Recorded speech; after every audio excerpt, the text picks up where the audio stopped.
Lots to discuss on Bitcoin.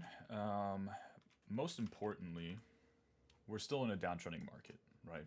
So this is not my take. This is not my bias. It is objectively what is happening. So whether we ask the 4-year-old, you ask Mercury, you're probably going to get the same exact answer, right? And the best way to represent that bias, even though technically you could debate me, I guess, you could debate me because this is, I guess, a high or low still, right? If we're zoomed out to like a weekly time frame, but we're scaling assumptions, right? And what I mean here by scaling assumptions is we are representing that trend, right? Because here's the issue that we run into if we're like, oh, guys, we're still holding a higher low in the weekly, because this is actually the argument, the counter argument that I heard back in 2021. Guys, we're still holding a higher low in the weekly. It's still a higher low. It's still a higher low. It's still a higher low. But it's still a higher low. But it's still up. We are now confirmed bearish. This is now confirmed a bear market. And then what ends up happening? Hey, it's still a higher low. It's still a high. Oh, never mind.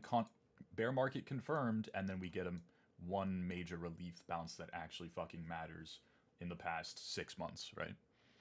So we want to avoid that. And the best way to do that is to be actionable, right? Essentially, the best way to navigate today's downtrend or even relief bounce is to have already navigated the downtrend so that we allow ourselves the luxury of potentially capturing the relief bounce. So we acknowledge these arguments as they develop, right? And then eventually we get to a point where we're allowed to take on a bit more speculation. And it's not so like egregious to want to be more speculative about the market because we're allowing ourselves to do that, right? We're just compounding the bias of which we already had to some degree. We're just compounding that bias, right? And we're going, hey, the downtrend that already was a downtrend is probably going to continue. But because we are representing the weekly uptrend using something like 2-day 200 moving averages, one of my followers put it best. This is a 1,000-day trend. 1,000-day trend, right? Almost.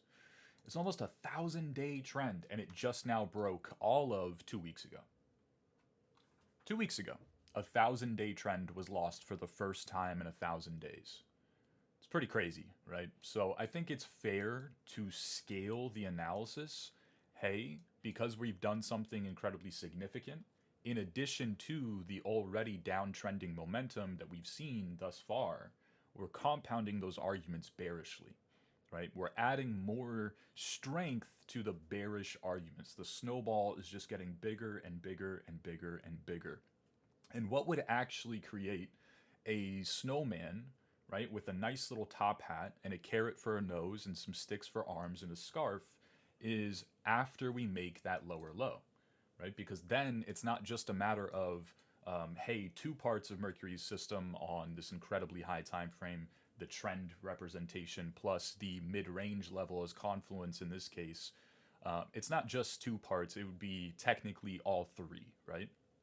But again, the issue is if that's the analysis that we're going to play into actionably, right? We're going to try our best to execute off of that analysis in the most technical, in the most strict, the most textbook way possible. Then the issue that we run into is here's what that analysis sounds like. Don't worry, guys, we're still bullish. No, we're still bullish. No, we're still bullish. No, but we're still bullish. No, we're still bullish. And we bounce. See, I told you we're still bullish. See, we're still bullish. See, we're still bullish. See, we're still bullish. Hey guys, we might not be bullish anymore. And then as that's happening, we're at incredibly high time frame support, right? Likely to get maybe some kind of relief bounce, even just some kind of subtle reaction, even just stalling of the like downward momentum, right? Ironically, at major 8-month long previous range highs looking to be retested as support just like last time, potentially get some kind of reaction, right? The bare minimum support hopefully acts as support. It's a shit analysis, right? It's technically the correct analysis to be making. Technically, this is not a bearish market on an incredibly high time frame outlook because guess what, guys? This is still a higher low in the weekly. It's still a higher low in the weekly. It's still a higher. See, I told you it's a higher low in the weekly. See, it's a higher low. It's a higher. Oh, never mind. Just kidding. It's no longer a bullish market. It is now bearish, and then just 10% lower. Then we find finally find enough momentum to see some kind of meaningful reaction from this market in terms of upside, right? This is exactly how things kind of shaped up in the last bear market. Please just understand that when we were making these bearish arguments, which by the way, if you're really that interested, I do believe that you have access to all of those live streams if you're in the premium Discord, not if you're on the basic, sorry. But we can go back and we can see, okay, so 4-hour 200s were lost, daily market structure was shifted bearishly, right? So daily market structure, this is a low, this is a high. I actually at the time saw this as a higher low, this is then a lower high, and then that's a downtrend. So if we extrapolate this price action, it looks like this, right? And if we ask a 4-year-old, that is absolutely a downtrend, right? So then we have 4-hour 200s at the time to help represent that daily market structure, right? And then the issue with that analysis, even though it is incredibly bearish, it's incredibly seamless and straightforward, because 4-hour 200s not only recently on the way up throughout that 50% uptrend for 2 months, but also on the way down, but also on the way up prior, but also, right? 4-hour 200s historically, in addition to local price action around that time, very clean trend portrayal, right? The other part of the system would be the support level, and then support breaks down, so then we take on a heavy bearish bias, right? The bearish bias looks a little something like this. Hey, this is an inflection point, and so is this, right? So we're probably going to go from this inflection point into that one. And this is the best inflection point, if at all, to find a higher low on our weekly time frame. And then we wick, incredibly far below it, and then we kind of stagnate around it. We chop solidate is the best way that I can put that, and eventually we break down. So at some point we get to take on the more speculative assumption that we have lost the most relevant region for us to actually find a higher low on the weekly, if we were ever going to find a higher low on the weekly. So we get to scale the analysis, right? We get to use the same bearish arguments that we already had developed 2 months prior, before price sold off negative 40%. We get to add even more kind of justification to it as to why it's even more significant than what it was maybe the last time around. So all of a sudden, now we're just relentlessly targeting the bottom right corner until something changes. And it just so happens to be that even after a negative 30% sell-off, we then see another negative 30% sell-off as a result of compounding that analysis. So this is how we refute inactionability, right? Complacency. Sitting here and hoping and praying that monthly candle closes 28 days from now is going to save us, right? We don't want to be in this kind of like complacent mindset. We want to be actionable. We want to be fluid. We want to allow ourselves luxuries so that when relief bounces actually come, or high time frame reclaims actually occur, we have the luxury of going and potentially taking those trades, just to even maybe look like a fool buying a local top, getting stopped out, and having to navigate a downtrend all over again. That confidence is going to stem from the ability to not have experienced that on the way down in the midst of a negative 40% downtrend, where a snowball has continuously and rapidly compounded to more severe bearish arguments, right? So we get to scale these assumptions, and we get to be rewarded because of them, and then all of a sudden the best defense has now turned into an amazing offense, right? We get a steal in basketball, we get a steal, and now that allows for a wide open fast break layup opportunity, right? So especially when we're looking at something like, compare this to the BNB chart, right? We're scaling the assumption, we're taking on a very strong bias, right? We're not making counter arguments on the way up in the midst of a 4-month rally or 3-month rally as price continuously trends into price discovery. We are instead respecting the high time frame trend and even looking for more aggressive local trend trades to take in order to compound that wealth, or even more actionably, enter into those kinds of setups. And in the same way that we engineer that process, right, to print us money on the way up, is how we're going to reverse engineer, and how we did reverse engineer that same exact thought process to avoid very severe downtrends, right? So all of a sudden, hourly 200 MAs break for the first time in a long time. That allows for, we can imagine, a more substantial pullback, right? We're scaling the assumption. Because this has happened at this local inflection point, we have now allowed for a more significant occurrence, right? In this case, a pullback. Yeah, I know that ends up being October 10th, and that's kind of like a crazy example. Maybe it's not the best one, but we did in fact get the pullback prior to October 10th, right? This is this trend gets lost about a day or so prior, and then we see, obviously that gets exaggerated to a crazy extent. Eventually, the way we can kind of write this off is if we ignore this wick, or even just look at 12-hour 200 moving averages. We can write this off as, hey, we did get what we thought we would get, and then the reclaim of hourly 200s did allow for technically what we thought we would get, new all-time high continuation, right? It's kind of unfair, disingenuous to say that technically I'm correct when I make that argument, because it's kind of a pity new all-time high. But all of a sudden, we then go on to lose hourly 200s again. Then we lose 3-hour 200s. And then we go on to scale the assumption, hey, at minimum, probably going to pull back into 12-hour 200s all over again. And then 12-hour 200s are lost. So then we get to target this level. But that level hasn't gotten tested yet. And now we're threatening a reclaim of high time frame trends. So hear me out. One of two things is going to happen. Either we get to the level that we thought we were going to get to, and eventually we're going to reach a very significant support level where we can have a luxury as a result of avoiding a negative 40% sell-off on the way into that key level. Do I want to allocate some exposure here? Do I think that maybe price has the ability to even see some kind of relief bounce, right? If that doesn't happen, it's because we're reclaiming high time frame trends. In which case, we can then make the argument, hey, we've already seen a negative 33% pullback as a result of high time frame weakness. This is not where the snowball starts, but it is where it starts to compound to a much more significant degree than anything we'd seen before throughout several months, right? So just that alone, we've been able to navigate negative 33% of downside. And now can we use our hard-earned money that we've been able to see compound in terms of purchasing power to buy a reclaim of a key level for the first time in 2 months? This is exactly why I say master the art of buying reclaims. Master it. It's an art. It really is. And all art comes down to patience, discipline, courage, right? Maybe not courage as an artist, but definitely patience, definitely discipline. So it's really a beautiful thing. If we master the art of buying reclaims and we apply a very specific mantra, no trigger equals no trade. I think it's hilarious. I just got some kudos in the free Discord today. Mercury, wow, you're so disciplined. Yeah, I really appreciate. Man, I want to be just like you when I grow up. I want to be just as disciplined. I want to be just as patient.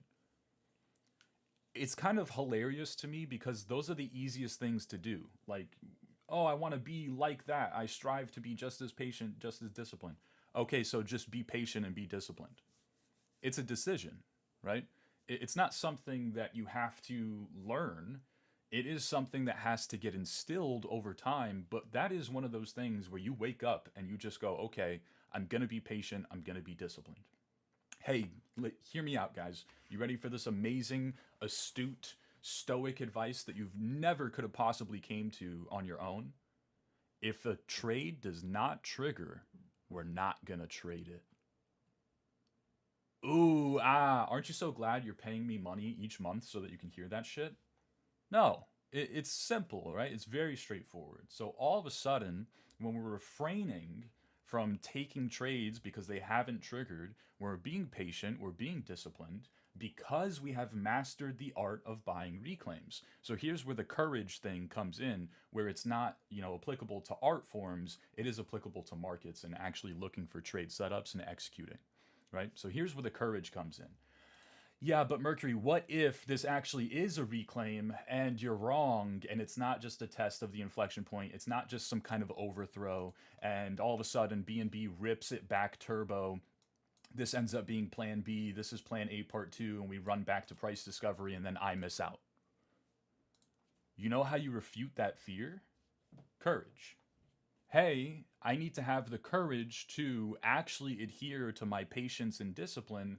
And if and when the market punishes me for being patient and disciplined, right? Because these things happen, deviations occur, bear traps occur, bull traps occur, right? Sweeps to the highs instead of a higher high, sweeps to the lows instead of a lower low. If that goes on to happen, it's okay because I can then once again be patient, be disciplined, and look for more courageous setups, right? I can start targeting the moon again. I will be able to buy a breakout, a reclaim. And if I'm not able to buy the breakout or the reclaim, maybe I can buy a pullback into hourly 200 moving averages on BNB. And if I can't buy the hourly 200s on BNB and I can't buy the reclaim of the or the breakout of 3-hour 200s either, then maybe I can do that on Ethereum. And if I can't do that on Ethereum, then maybe I can do it on Solana. And if I can't do it on Solana, then maybe I can do it on Bitcoin. And if I can't do it on Bitcoin, maybe I can do it on fucking Tesla.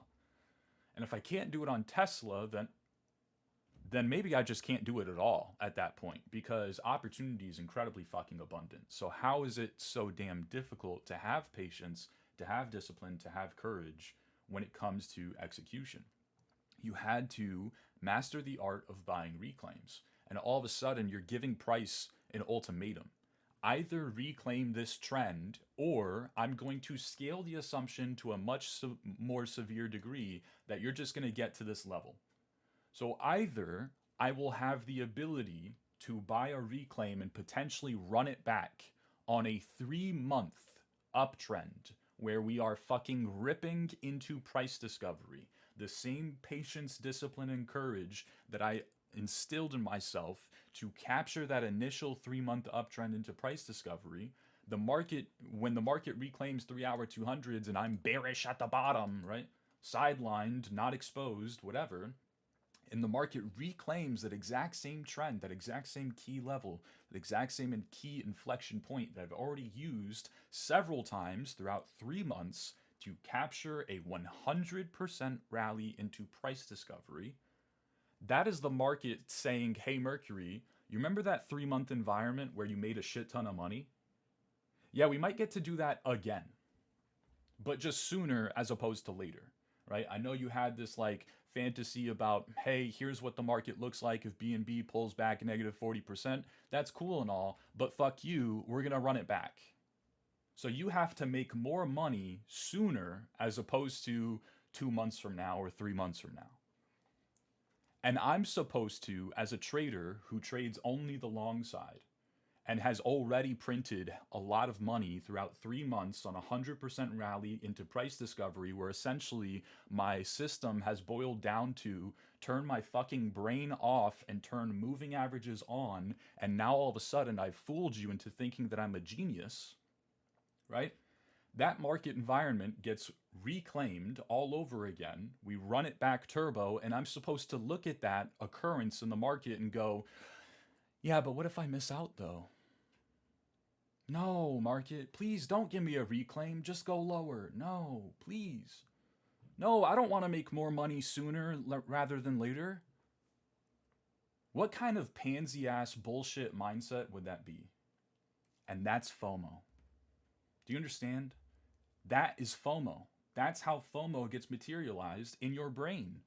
No, I don't want to make more money again. No, please don't give me rally number 8. No. You know why you would be saying that?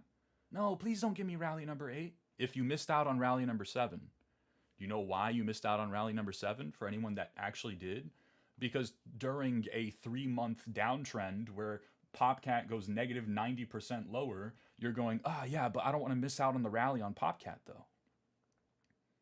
But like this looks like a sweep of the low, but it's already down negative 40%. So like how much lower could it possibly go?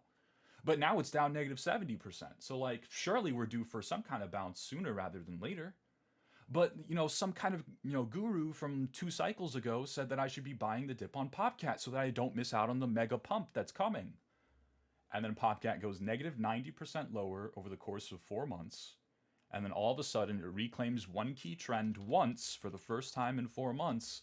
And then that one trend reclaim allows for one substantial rally for the first time in 4 months. And then we miss out because during a 4 month negative 90% downtrend, we're so damn fixated on missing out. But if we had just found the patience, discipline, and courage to master the art, no, no, no, no, no, this is a bearish retest. It's not a reclaim. It's not a reclaim. Yeah, we peeked our head out above a stupid green and blue line. That's cool, but we're still at, pretty significant resistance. So I can't really call that a reclaim. There's no reason in hell as to why I would call that a reclaim. Yeah, it's not even close. It's still a lower high. Yeah, it's still a lower high. It's still a lower high. Okay, maybe this gets you. It happens. It absolutely happens. Okay. All right, Mercury. I hear what you have to say. All right, let's apply the thesis. Okay. Popcat, V reversal, negative 90%, first trend reclaim, first time in 4 months after negative 90%. Wouldn't it be crazy to think that we might reverse? Oh shit, I'm blatantly fucking wrong. Oh my god, I could not be more wrong. Okay, this probably is going to break down and make new lows. And then it does. And all of a sudden, hopefully we're glorifying missing out on loss as much as we glorify making money in this market because we get to avoid an additional negative 40% after we get invalidated. Oh, and then we run it back turbo all over again. Either Popcat goes to 1 penny and we're like, I guess it's worth taking a bet. Yeah, sure, maybe I'll buy some Popcat just for funsies.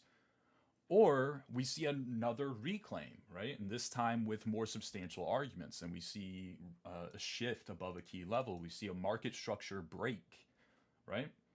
And all of a sudden, Popcat is so damn strong that we start to sideline the high time frame trend. Oh shit, wait a minute. So I have to zoom in. If I want a chance at actually navigating this price action, I have to zoom in. I got to go trade the hourly 200s on Popcat and not just the 3 hour or not just the 4 hour.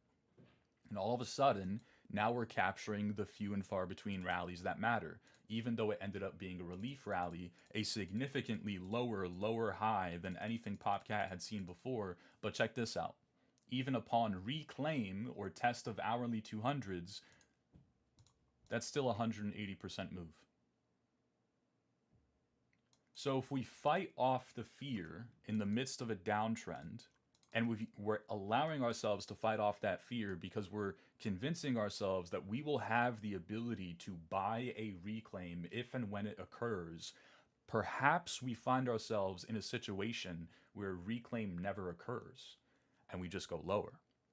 And all of a sudden, market goes negative 30%, negative 60%, negative 90% lower over the course of 2 months, 3 months, 4 months, 5 months, 6 months, whatever. And now we have found ourselves in a luxurious position. So either, let's wrap this up, either on BNB or on Popcat or on Bitcoin or on Ethereum, we would have reclaimed the high time frame trend and threatened substantially bullish arguments just like we had seen before and made money off of for the exact reasons the time before, right? On rally number 6 or on rally number 5 or on rally number 4 that actually mattered in the past 3 years. Either that happened again, or we would be able to avoid significant sell-offs and find ourselves in a luxurious position where we have the same amount of money, haven't even shorted anything, haven't made money throughout a 3-month downtrend. We just avoided losing our money, right? That's it. Capital preservation in itself ended up being an edge because now the entire market is at minimum negative 30, negative 40% lower, and only 2 or 3 months have gone by. So wait a minute. Either the market presents us a luxurious opportunity or the market presents us a luxurious opportunity. Welcome to trading. It's not that this is rocket science. It's not that this is incomprehensible. It's not that you needed a 26-year-old college dropout to break it down for you to make it understandable. It's that it's incredibly fucking easy to understand, and that's oftentimes what rubs salt in the wound when we can't actually execute off of it, because it's incredibly fucking difficult to execute, even though it's incredibly easy to understand. Everybody watches the same live streams.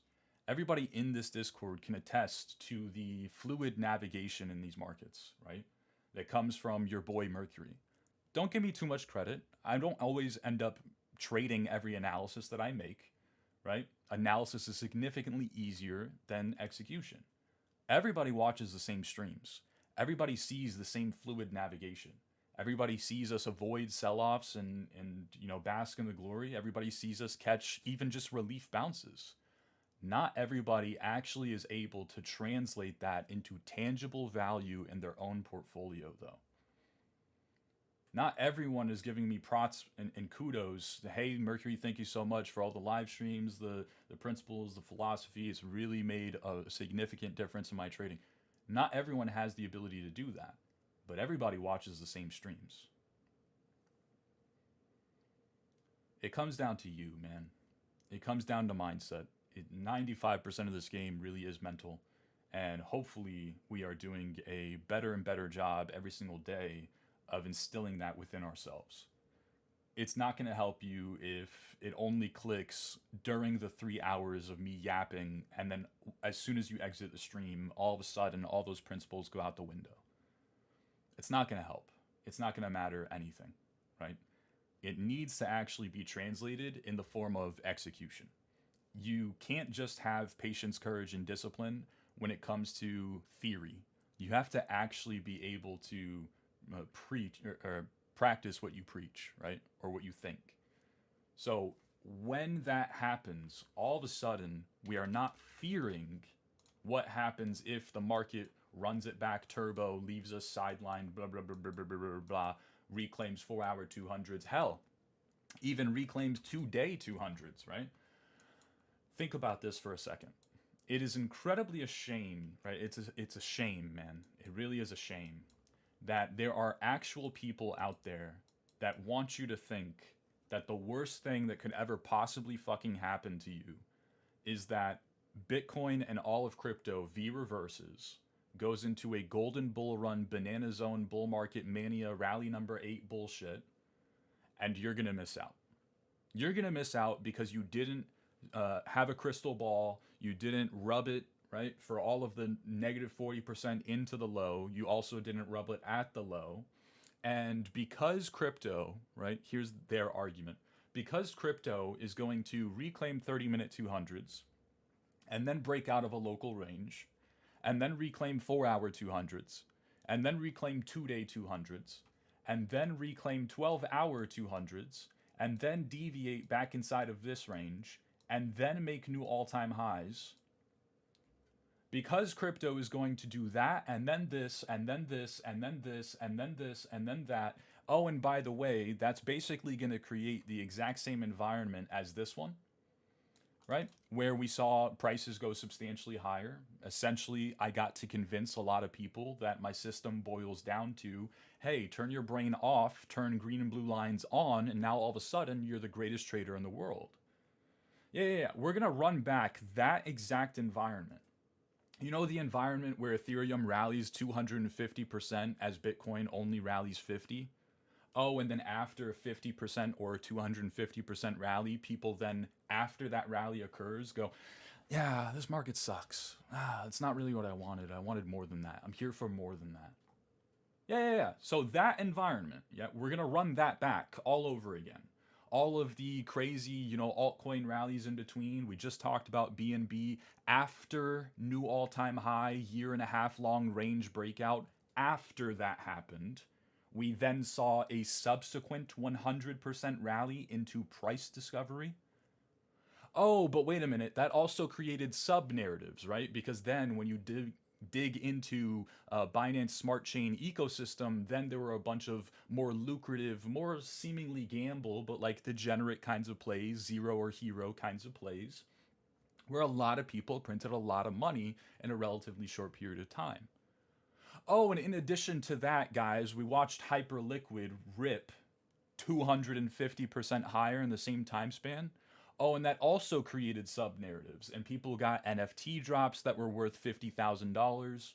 Oh, and on top of that, we watched sub-rotations, right? So rotations occur in the market. We went from Ethereum into Dogecoin, into all of a sudden Pengu and Pumpcoin. Oh, and then a perp dex got, what's the fucking word that I'm looking for? Got bought out. Essentially, a perp dex got bought out and immediately ran 20x higher in the span of 5 days. Yeah. So we're going to run back that environment and you're going to miss out. It's a shame because it's not a shame that people are saying this. I mean, it is. It's a bigger shame that people actually believe it. I want you to know that any of those arguments have been applicable throughout the past 2 months. But price has gone negative 40% lower. That same argument is still just as applicable. That all of those things are exactly what's going to happen, and you are going to miss out. That fear does not go away because price goes lower. It actually even just gets fueled to a greater degree when price goes higher. But price going higher or price going lower does not dictate our confidence. Thank God it doesn't. Because those same fears, those same arguments were just as applicable at $125,000 Bitcoin as they were at 80. The only thing that changed is the y-axis.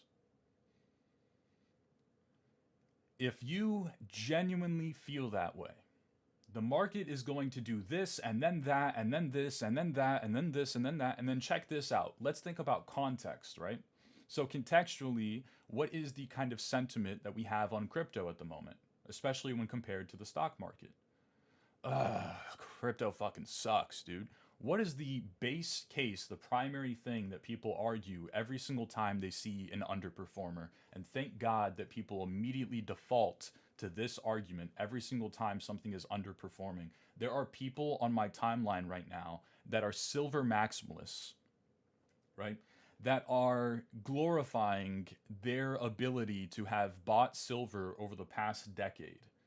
And they're absolutely thriving right now. They're on top of the world. They're on the fucking moon, actually, because silver is trading at a new all-time high. You want to know how high silver is in the past 4 years? It's up 200%. You want to know how high Bitcoin is up in the past 4 years? 800. Cool. Sorry, you were coping incredibly fucking hard. Gold is even up more than silver is, and silver is supposed to be beta to gold. Isn't that funny? But silver maximalists on top of the fucking moon right now. You can't tell them shit. Money talks way louder than any philosophy or principle. So what is the base case that people default to when they see an underperformer? I don't know what it is, but something in our brains makes us always want to root for the underdog. It's lagging. Except it's never actually lag, right? It's always relative weakness. Thank God we discussed this before Bitcoin chopped sideways in a range for 3 months as stocks continuously made new all-time highs. Thank God we discussed it throughout the 3-month choppy bullshit as stocks made new all-time highs, because as soon as Bitcoin started to break down, we didn't go, no, guys, it's just lagging. No, we're not wrong. We're just early. Don't you know Bitcoin is the best asset on the planet? No. Thank God we didn't do that, because then we watched price go down negative 30% lower after range low breakdown. Meaning if you were a complacent piece of shit sitting on your hands doing absolutely fuck all, right? You watch 12-hour 200s break down. You watch this deviate back inside of the range. You watch this lose 30-minute 200s. Even if you just sold the breakdown of a 3-month range, we then continued negative 30% lower. You want to know what stocks are doing? They're 0.5% off of new all-time highs. S&P 500, 0.5% away from making yet another new all-time high the same way that it has for the past 8 months. So all of a sudden, the lag argument becomes relevant because it's actually relevant. It's not just relative weakness because it's always relative weakness until it isn't.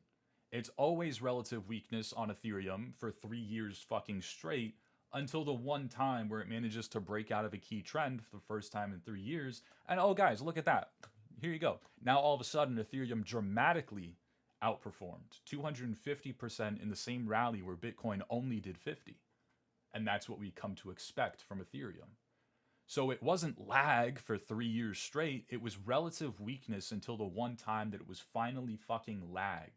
So here's my argument. People ask me, grown men used to go to war, and now they ask me, Mercury, how do I fight off FOMO? Here's how you fight off FOMO. 1, you master the art of buying reclaims. 2, you think about this argument that I'm about to present to you. Your greatest fear is that we reclaim 4-hour 200s, we break out of a range, we reclaim 2-day 200s, we reclaim 12-hour 200s, we put in a higher high in the daily, we then reclaim the $108,000 range high or range low, we then go back to 125K range high, and then from there we rip into price discovery, and a million sub-narratives get created along that time, and we see all of a sudden we go from Mercury, every single coin is an honorable mention. We're just talking about the same fucking potential trend reclaim setups that we've been discussing for like 3 months now, and they just haven't been reclaimed. So essentially, the entire Friday altcoin watch list has been nullified because the most exciting thing that's happened is local trend reclaims. To all of a sudden, oh my god, Merc, there's 100 coins on my watch list. How do I whittle it down to only 10? Sub narratives get created. Projects all of a sudden are incentivized to start doing airdrops again, right? That's the environment that we go into with all of a sudden the context becomes the entire finance world is now focused on crypto because here's this darling asset that is dramatically underperformed, and now it's showing objective strength. Now it's broken down below a 3-year-long trend just to reclaim it all over again. So now all of a sudden, this entire period of price action looks like a fluke. It looks like a fake out, looks like a deviation, and this would be Plan A Part 2. Damn, we really loved Plan A Part 1, didn't we? This becomes Plan A Part 2. We get to run it back all fucking over again. This is what I'm telling you. That's the context, if that's actually what goes on to happen. And your biggest fear is that you're going to miss out. What an absolutely fucking pleb, pansy ass bullshit mindset to have. The only reason as to why you would be able to indulge in that fear is if you missed out on this rally. You want to know the best way to make sure that you inevitably miss out on the next rally? You fear missing out on the next rally for 3 months fucking straight as PopCat goes negative 90% lower. You don't rely on your abilities to buy reclaims. You don't have any confidence that you'll actually be able to do that because you've never done it before. So you continuously live this perpetual bullshit fucking torturous cycle where you're constantly missing out on the moves that matter and you're always capturing the sell-offs that matter. You're always indulging in the same kind of drawdown as the investor, right? But you're just not yielding the same upside as the investor. It's terrible. It's actually quite literally the polar opposite as to what we're here looking to be traders and not investors. We want to mitigate the drawdown. We want to capture the actual rallies that fucking matter. At least I do. That's what I'm here for. So everything in my power is going to be curated in such a way so that I can accomplish exactly that. This has a lot to do with why I don't short. It's much more difficult to buy a trend reclaim or a breakout if I'm coming off of, if I'm coming off of a short getting stopped out, or if I'm still holding a short position waiting for a structure break, right? So that then I can flip my bias and start looking for reclaim entries and longs and swing long setups, etc. It's much more difficult to do that if I'm trading both directions. So personally, I just find it much easier to trade one direction. This is all a mindset thing. It absolutely is. Everybody can see the same 3-year trend loss that I can see. Either a 3-year trend breaking down allows for a directionally proportional kind of move that you would think would happen as a result of breaking down below a 3-year trend. Or it doesn't.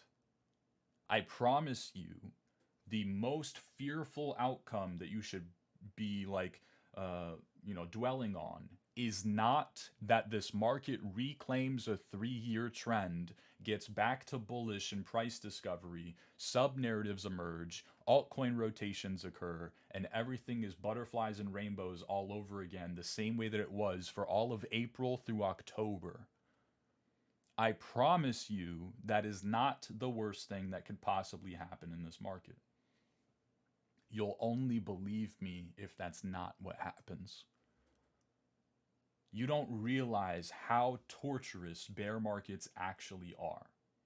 You don't realize that people sat here, real people that want you to take them seriously, sat here and went, I mean, we've seen how many weekly candlesticks in a row that are bearish? This is a new record. It's bound to reverse at some point. Yeah, that looks like a sweep of the lows to me. Yeah, it's still, 7 weekly candles in a row. That's a new record. Hey, 8 weekly candles in a row. It's a new record. Hey, 9 weekly candles in a row. It's a new record. Hey, guys, first weekly candle that is green the first time in like 10 or 11 weeks. It's crazy. So surely this is going to... Oh, never mind. We had blow-ups. We had institutions just get fucking washed, right? We had market makers that are like, yeah, I don't care to quote this market anymore. It's not worth it. So everything becomes less liquid. We had, right? How many different exchanges or, really big crypto companies just said, I got to throw in the towel here. We had Luna blow up. We had FTX. And there's a myriad of other things that came along with it. Then we got, even in the midst of like new opportunity, but still coming off of an incredibly bearish market, USDC depegged, the second largest stablecoin in crypto, with billions, right? Not 1 billion, not two, tens of billions of dollars. Yeah, depegged. USDC traded at 80 cents. It's supposed to be $1. I thought this was a stable coin. What the fuck? This is what occurs in a bear market. I promise you, prices ripping substantially fucking higher is not the worst thing that could happen to you. There is no such thing as a hated rally unless you allow yourself to hate rallies. You want to know the best way to be a coping, seething, complacent bear doomer, right? That wants to see the world burn, that every single green candle, instead of cheerleading for it because this is exactly why we're here, every single higher high must be a sweep of the highs because there's a bear div that comes with it inevitably, just the same way that there always is for every higher high that's ever going to be created ever. You want to know the best way to do that? It's to be too damn, optimistic and bullish and eager and have this deep sense of urgency to not miss out as the market downtrends continuously. All of a sudden, now we find ourselves revenge shorting a 200% rally on PopCat, hoping and praying that it goes back to zero where it belongs. It's very, very easy to adopt this mindset. It is substantially more difficult to be fluid. It is substantially more difficult to express patience, express discipline, express courage in your own abilities, confidence in your own abilities to do or not do something. Execute. And just so you know, doing nothing is execution, hopefully. I hope that you avoided the sell-off because it was deliberate. Because it was, there's no trade, so I'm just not going to trigger a trade. What the fuck? That doesn't make any sense. So why would I take a trade if there's no trade for me to take? I hope that that's how you came to that conclusion. Avoiding a sell-off was not a stroke of luck. It wasn't, I'm just going to fuck off until 2026. See you guys later. Those people are the same people that after an 80% rally into price discovery ask me, hey, Mercury, I see you targeting the 3.618 fib on Bitcoin. Do you think we're going to go there without any pullbacks? Do you think I should market buy right here, right now? Would you wait for a pullback? Would you, what if the pullback doesn't come, Merc? What if it, I don't know what I would do in that situation. So I don't allow myself to be in that situation. It really is that simple. It's very deliberate. It's very calculated. It's very meticulous. It's very thought out. It's very planned, right? This is not luck. This is not coincidence that Mercury just so happens to have the same passion to be able to come into markets and host 3-hour fucking live streams, whether we're trading at new all-time highs or a local low, negative 40% off the most recent high from just a month and a half ago.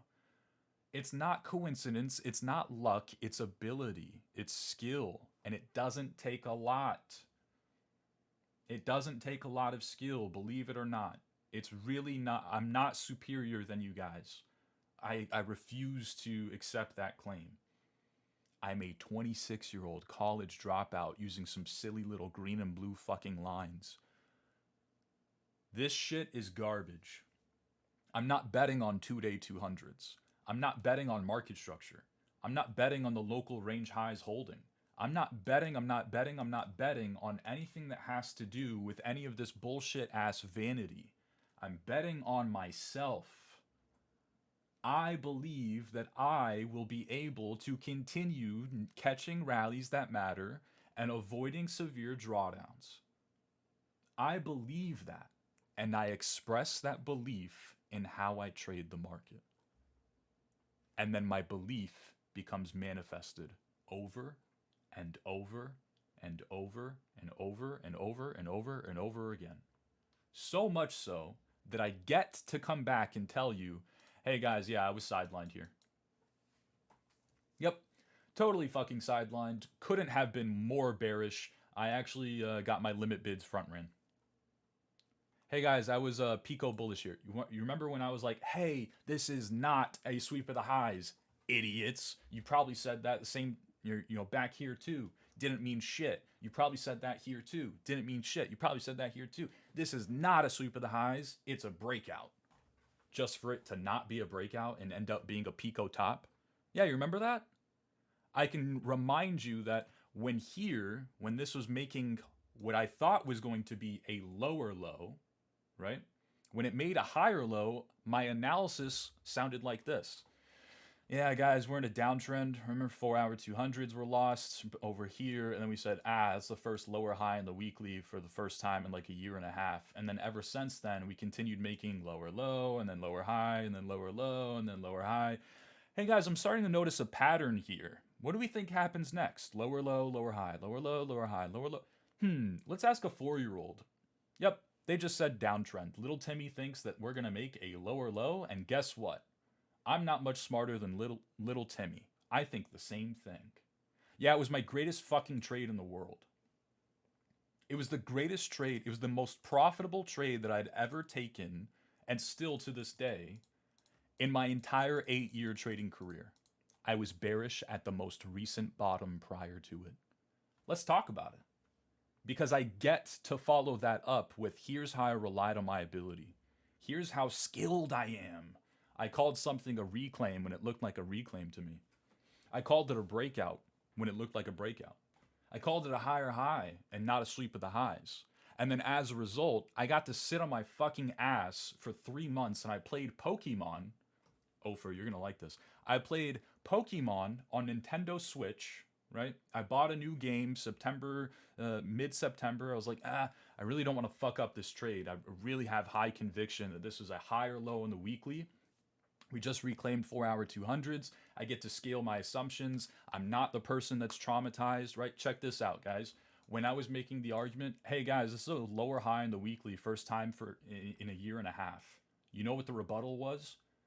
Nobody cares about weekly market structure. What the fuck are you talking about? Hey, at least wait for weekly candle closes below the range before you start doom posting, idiot. Ironically, the weekly candle closes here. So hilarious to me, right? Nobody trades the weekly chart. Nobody actually trades the weekly chart. What are you talking about? You don't even know what market structure is. You call yourself a trader and your interpretation of market structure is garbage. That's the rebuttal that I got. That post is still up there. You can go look. I'm not making this up. You want to know when I said, hey guys, this is a reclaim. We just found a higher low in the weekly. I've caught every rally, not because I'm amazing and I'm the best trader in the world. That's not why, right? Let me denounce that. But because I literally curated a system to make sure that I capture rallies and avoid sell-offs. So if I'm not doing that, then there's no point to even using the system in the first place, in which case, why am I even trading?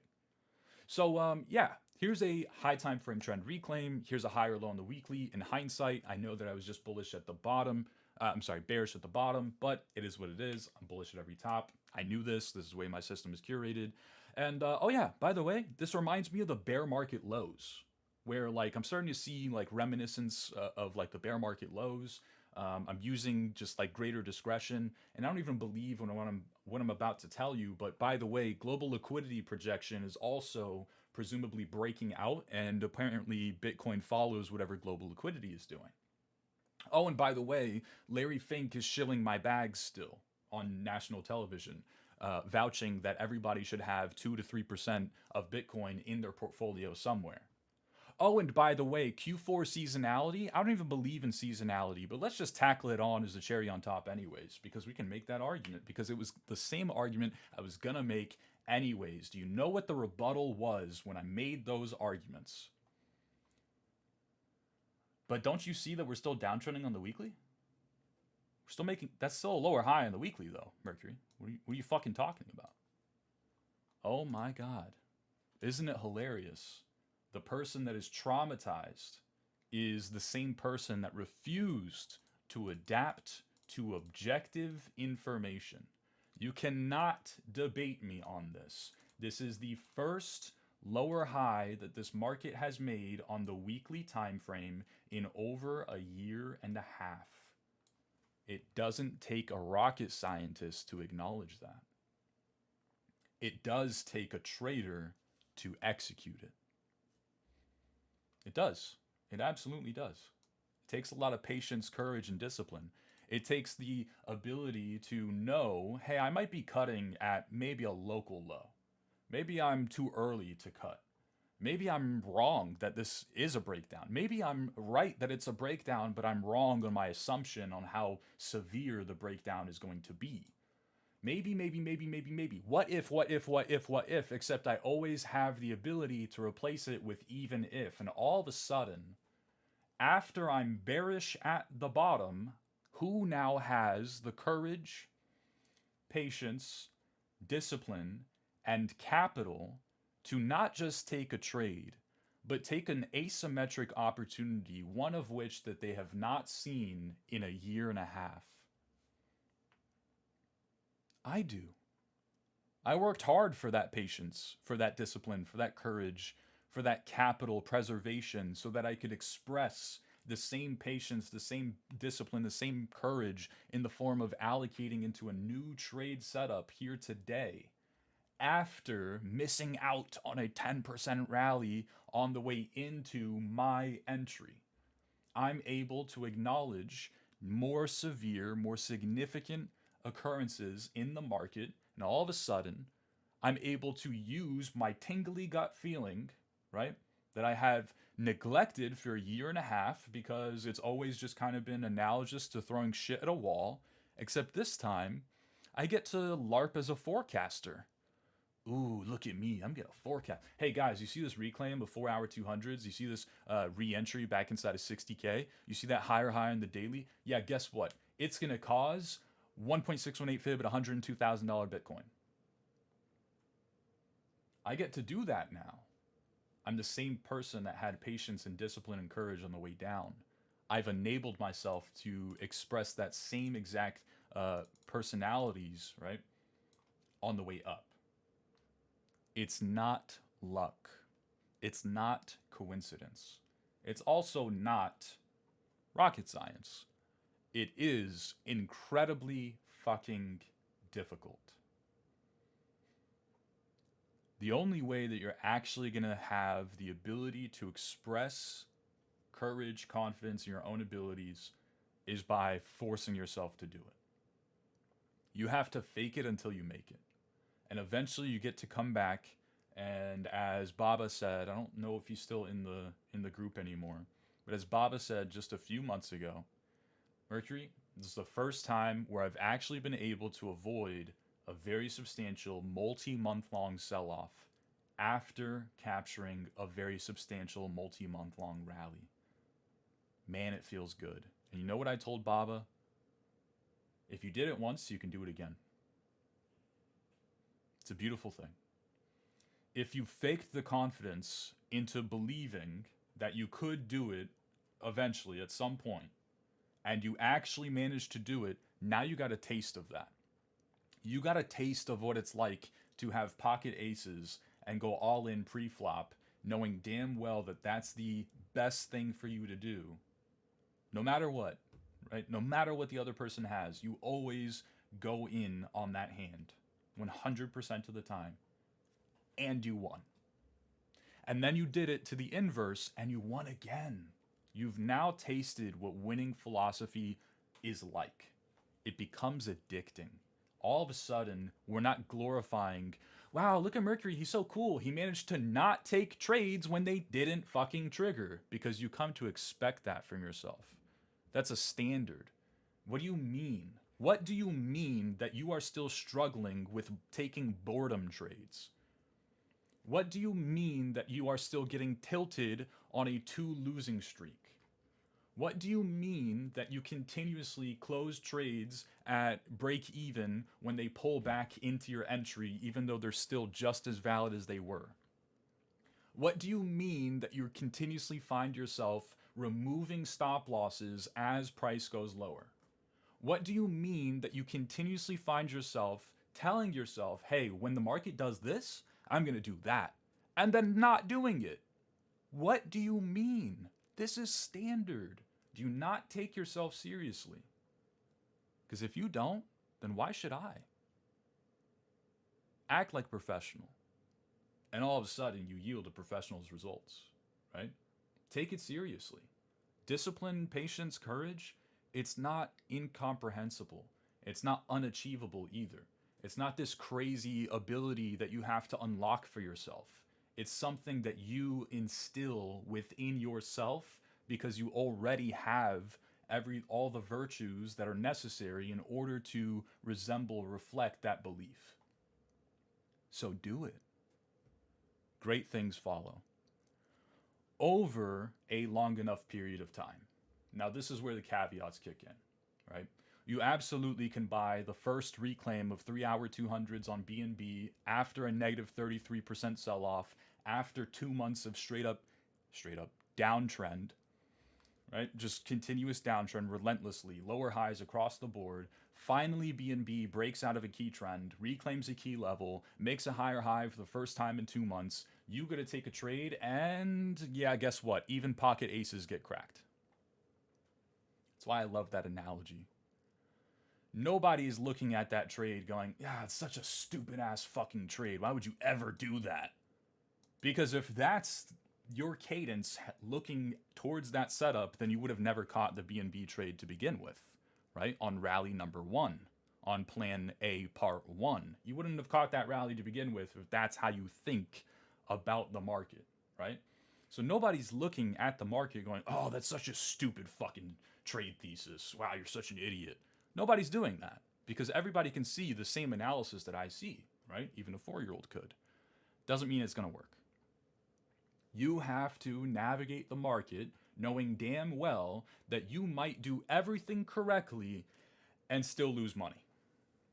You might go all in pre-flop with pocket aces and your opponent has pocket 5s and they land a 5 on the flop. They make a set. All of a sudden they have trips and an ace does not come up and you lose. We call that a bad beat. The difference is in poker, it's quantifiable. I can give you an actual statistic of your likelihood to win that hand based off of how many people are sitting at the table and call your all in. I can give you an actual theoretical statistical probability, and you can't debate me because it's math. It's not some kind of phenomenon. It's math. There's a hard set, 52 card deck. There's only so many people, and then here's your chances of winning, right? Here's the other person's hand. Here's what they have. Here's your chances of winning. And then you have the ability to lose. We can quantify it in poker. We can't really quantify it in markets. You have to believe it, though. You really do.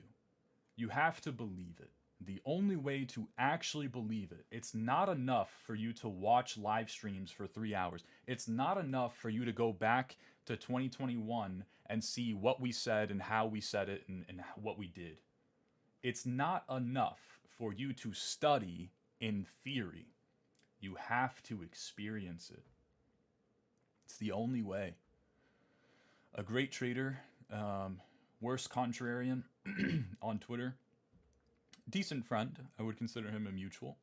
Once upon a time said that backtesting is complete garbage and doesn't really do anything for you. The only thing that's ever actually going to provide you any amount of value is forward testing. And whilst I do think that backtesting can act as a crutch so that we can get on the right path for forward testing, I 100% agree. There is no value from any of this if it doesn't translate to actual execution in real time. Today, tomorrow, next week, next month, hopefully it starts to feel like second nature. Hopefully these rants start to feel redundant and recycled to you. Hopefully they do, like a broken record that just keeps playing the same shit over and over and over again. I yearn for that day. I really do. Because what that means is that mindset has now become instilled within you. It is now a thing that we've come to expect of ourselves and a thing that we come to expect from Mercury to rant about. Because it's always relevant. Always. I don't care if it ends up being a fluke, a fake out of deviation. I don't care if a 3-year trend breaks down just to be reclaimed again. I don't care. I'm never going to apologize for the way that I trade the market because it's the same way that I've been able to excel at trading the market for 5.5 years in a row. And man, I've seen a lot of shit happen in 5.5 years. I've seen a lot of up, I've seen a lot of down, I've seen a lot of sideways, and my portfolio has always come out on top, making a new all-time high continuously. It was only a matter of time. Sometimes it took a few weeks, sometimes it took several months, sometimes it took a whole year, but it always happened. That's my belief. That's what I'm trading.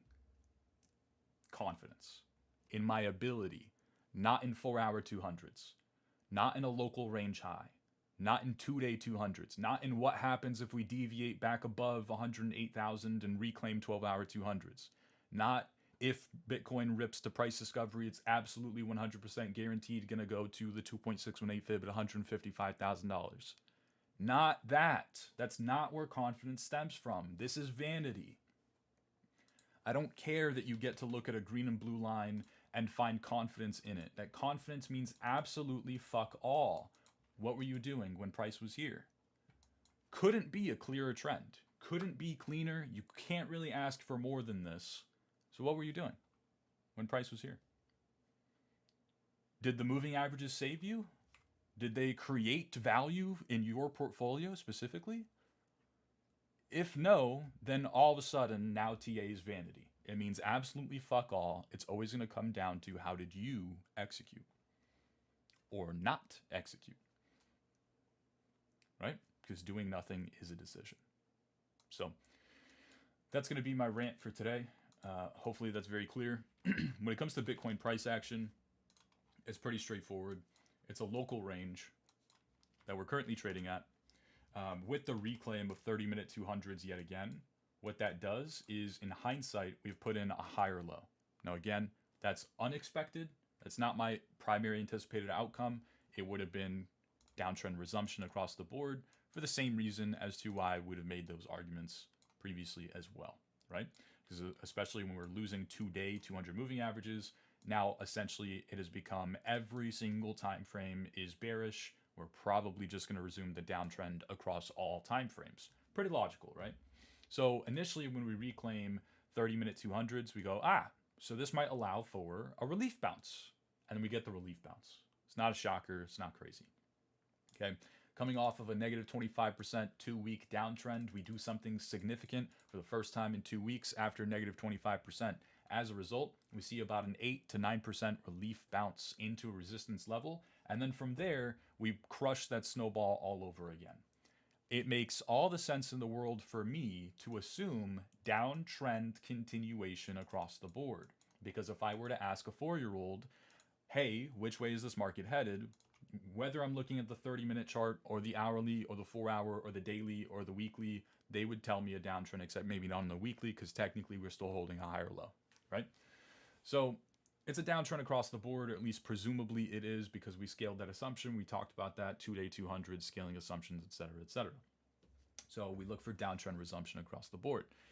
We said as an afterthought, we're going to plant this seed and we might come back to water it later. It's not the primary anticipated outcome. This is not a hedge. This is not a aha, I told you so, even though I was wrong, I was still right. It's not that. It's not what I was expected, nor did I trade it. But we did discuss if we were going to find a low and start developing a range, then here's the best place to do that. And then that's what we did. So we reclaimed 30-minute 200s from there. That is the confirmation, bro.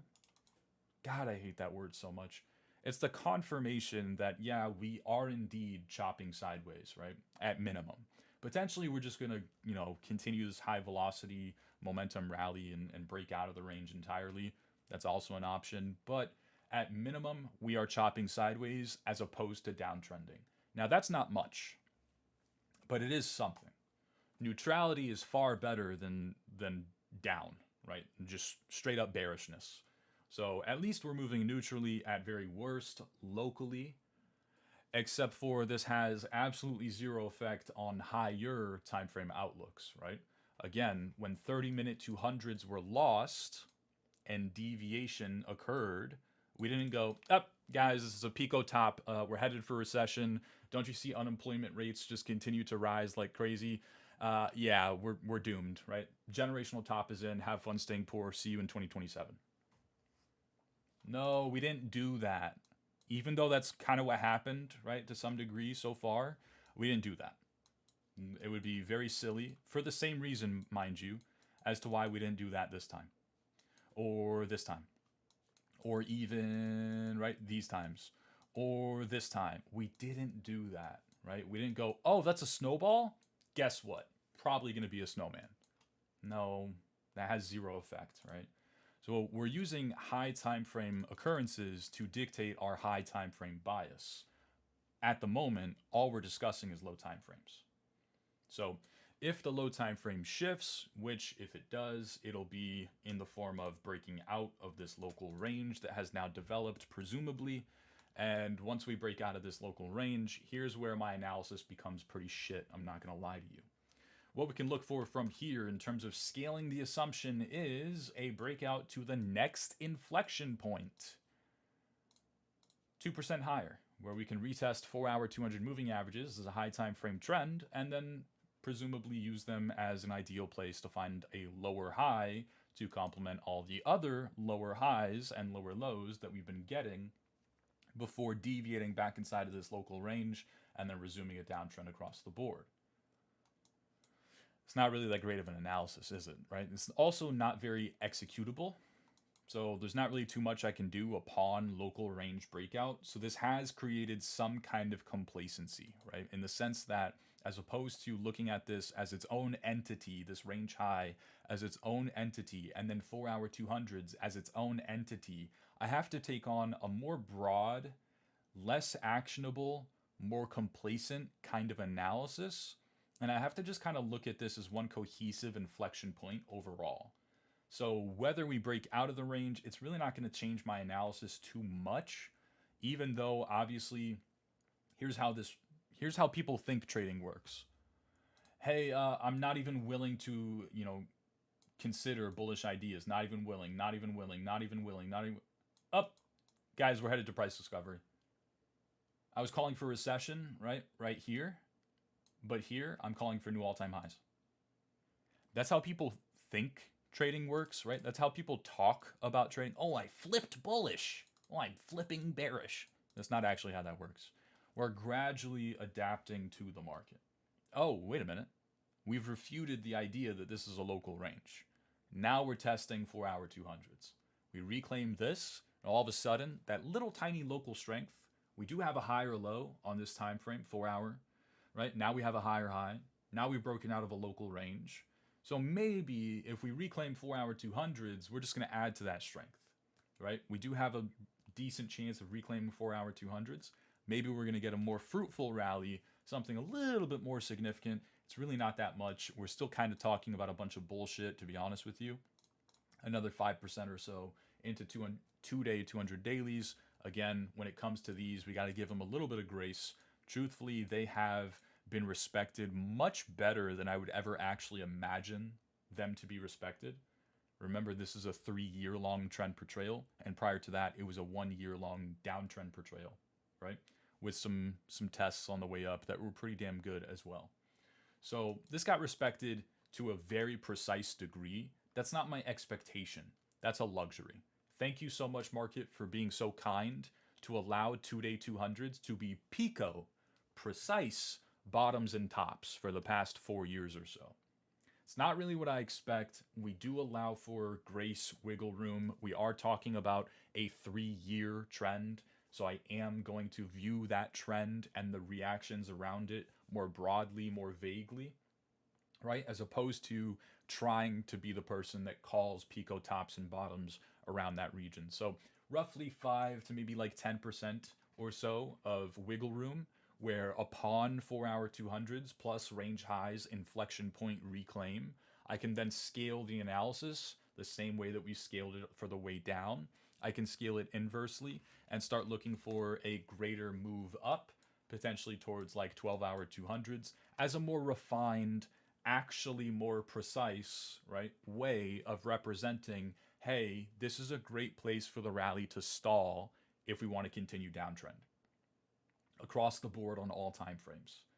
It's also a great place for us to take on even more substantially bullish arguments, because now the market starts to shape up in a very similar way to April of 2025.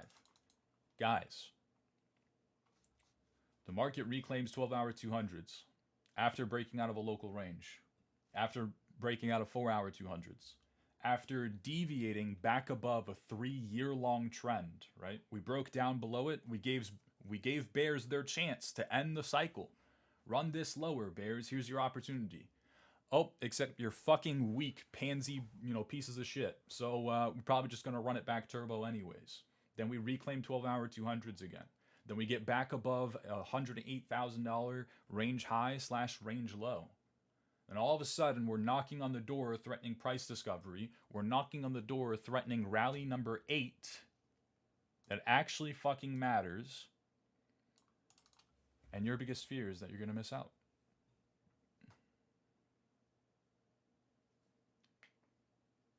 This is my analysis. So I will be the first to admit the analysis in the short term, at least when it comes to Bitcoin, not so actionable. Not really too much I can do with that analysis. So that makes it a shitty analysis because it's not executable. There's not really too much I can do when it comes to trading those thoughts, right? But I can absolutely remain fluid and abide by those thoughts when it comes to making an analysis, making sure that I'm on top of the market, making sure that when a trade setup that is actually viable and worthy of execution for me, my discretion, my perception of probabilities, my dictation of risk reward, when it fits within my personal situation, how I want to approach the market, it's going to be so damn fluid. It's going to be, yeah, I can understand that there's probably going to be a snowman standing in front of my front yard pretty soon because I've watched you build that snowman for the past hour and a half. It's not a shocker. It didn't come out of nowhere. It's not Mercury's calling for recession yesterday and calling for new all-time highs tomorrow. It's never actually how that works. It's how people talk about trading, right? It's semantics. It's much easier to discuss it in that manner. It's not actually how you would ever trade because that's fucking silly, right? So we have to see it coming. Unfortunately, it's not really an executable analysis for me personally when it comes to Bitcoin. All of a sudden, you translate this exact same kind of thought process, you copy and paste it to something like BNB, and now it is executable, in my humble opinion. You could even translate it to something like Ethereum, it becomes executable, in my humble opinion. You could even translate it to Solana, becomes executable. So, man, it's a damn good thing that opportunity is excessively abundant at all times, every time. And that's what allows me to reduce FOMO. So that's my Bitcoin analysis. As it stands, still just kind of pending. Are we going to respect these range highs as range highs and start chopping sideways as opposed to downtrend or even uptrend? If instead we break out 4-hour 200s, then that kickstarts the whole ladder our way up. We can look for a larger rally towards 100K, but again, that region as a whole is going to be broad, is going to be vague, and then just 3 or 4% higher than that, we'll have those 12-hour 200s kind of acting as a more precise inflection point. So 4-hour 200 MA's reclaim is going to occur maybe somewhere around here, and then we can target that push maybe 5-10% higher into this general inflection point. And then once we see the reaction around there, whether it be crushing the snowballs, right? Or if it is full-fledged continuation, we're building a snowman for realsies, we will absolutely see it coming. And if you don't want to be sidelined for any of that price action, then it's on you to not be sidelined for any of that price action. Hopefully, you've developed the ability to actually go and execute that inherent fear of not being sidelined for fruitful rallies because you weren't succumbing to that fear of missing out on fruitful rallies as the market downtrended for months straight. You have to enable yourself to be confident, be courageous when the time comes. But the way to do that is to be confident and courageous in real time, present day. So that means a month ago, a month and a half ago, 4 months ago on a lot of altcoins, right? That's what that means. So hopefully that's the case and straightforward. Any questions, comments on this? Actually, Taman does have a question. So Taman says, just a simple question. I'm pretty sure you'll just say, I bid when I can justify bidding, but still, how do you usually approach the bidding? I sometimes figure it hard to place bids. So the question should be, is it lack of experience? Or is there more techniques on bidding? So the problem I usually have is I'm quite a newbie to crypto and markets in general. I don't really know where I should bid. For example, I know the best place to bid is the MA/EMA and gray boxes, where places are reclaimed, but it has a big gap, say 2 to 3%. It sometimes is difficult to bid because it usually damages my invalidation, ending up messing up some RR. Any tips on managing this stuff? So my greatest tip, I guess, would just be make sure that you're actually trading charts that make a lot of sense to you. And that's going to differ from person to person. So like you just saw me just now on Bitcoin. I can make an analysis on Bitcoin because it's fucking easy, right? Anybody can make an analysis. My little cousin can make an analysis. He's 5, right? I can absolutely make an analysis on a coin. Ofer just asked me for, 5 chart quests. I'm going to go look at those charts. A lot of them are going to look incredibly illiquid, like things that I'm not going to want to touch with a 10-foot pole. I'm still going to be able to give Ofer an analysis. But am I going to go actually execute what I just told Ofer? That's a totally different discussion that we're having. So like for the example on Bitcoin, the chart makes sense to me because every chart always makes sense to me because you can only ever go up, down, or sideways, right? Every chart makes sense to me, but it's not clean.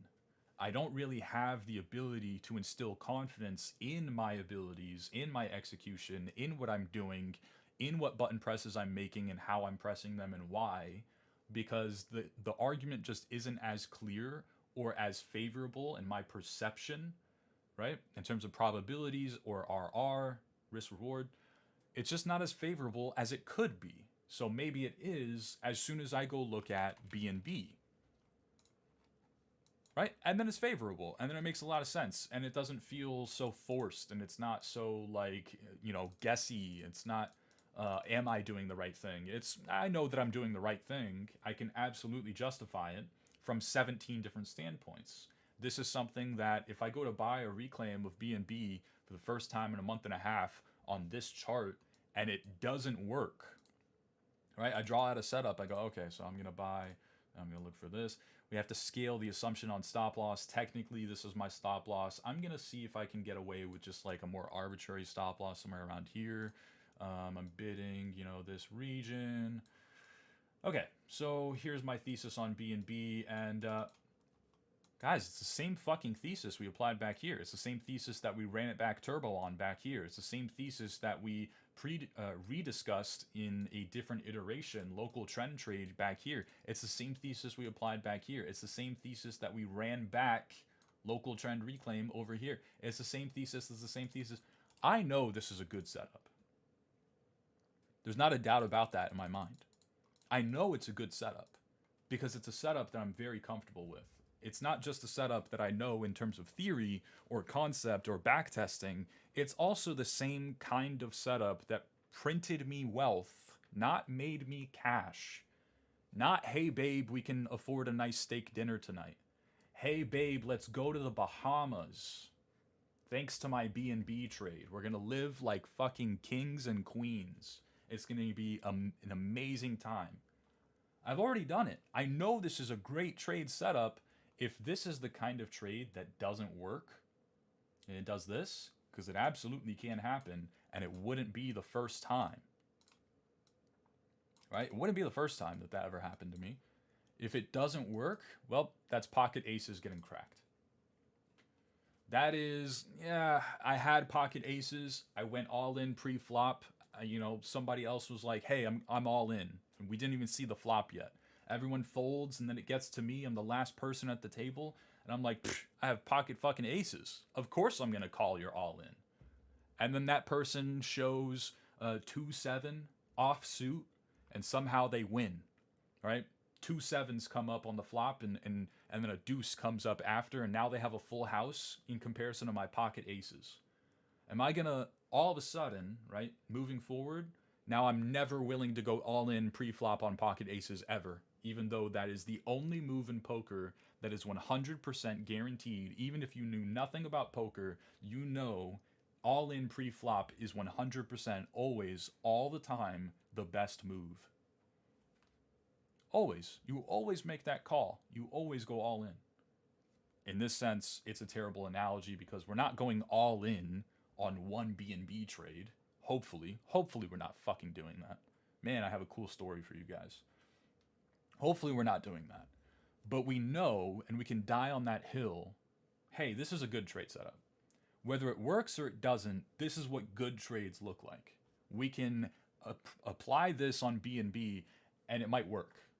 And if it doesn't work this time, that's okay, because it's the same thesis that we applied 7 times on the way up throughout a 100% rally. It's the same thesis that we applied on Tesla before it started relief bouncing 15% high. It's the same thesis we applied on Walmart before it ran into new all-time highs all over again. It's the same thesis we applied on Ralph Lauren before it ran to new all-time highs all over again. It's the same thesis. It's the same great trade nonetheless. So when it comes to Bitcoin, hey Mercury, that's a great analysis. Oh yeah, guys, look for a 2% bounce into 4-hour 200s, and then if we reclaim that, look for another 5 or 10% bounce into like 2-day 200s with 12-hour 200s as a more precise representation. That's cool and all. How are you going to trade it though? I'm not. Because I run into the same issue that you just told me you're running into, Taman. I'm literally running into the same exact issue. It's not crazy, right? We're both human. We're both traders. We're both going to have to endure the same bullshit, regardless of whether your system is based off of funding rates and open interest, or if it's based off of moving averages and market structure. We're still going to run into the same kinds of issues. When do we execute and how? So when it comes to that, I'm always going to put myself in the best possible chance to succeed. I'm always going to find the chart that is able to reflect my strategy the best, the most efficiently, the clearest, right? To the point where I can literally post this chart on crypto Twitter with no ticker, and I could say, hey, buy a reclaim of this trend. Makes a lot of sense. And everyone agrees.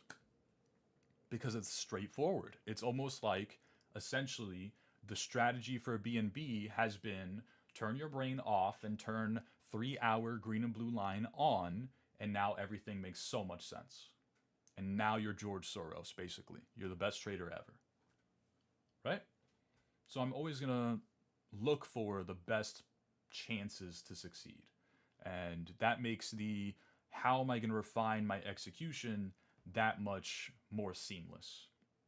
Okay? If it comes to like, okay, but I'm bidding, 3% general regions, and it's not so clear, If it's not so clear, then maybe you are able to look for a different asset where it is clear. If it's clear enough to where you can still justify the trade, then you can still justify the trade. If it's so unclear to the point where you can't, nothing makes any sense to you, even though you understand the gist, you get the analysis because everyone always does, because analysis is easy, but you can't really find a way to execute off of it, most of the time you're going to thank yourself for not executing. When you can't really justify the execution, when you can't really find it in you to force an analysis over the long term, you are going to thank yourself for not trying to. Okay? This is exactly what leaves me coping and complacent on Tron as it rallies for 3 years straight into price discovery. Okay? Is because I approach, yeah, that's great and all, but guess what, guys? Haha, I have morals. I don't care about Justin Sun. I'm not giving him money. Cool story, Mercury. You just missed out on a 3-year uptrend on Tron.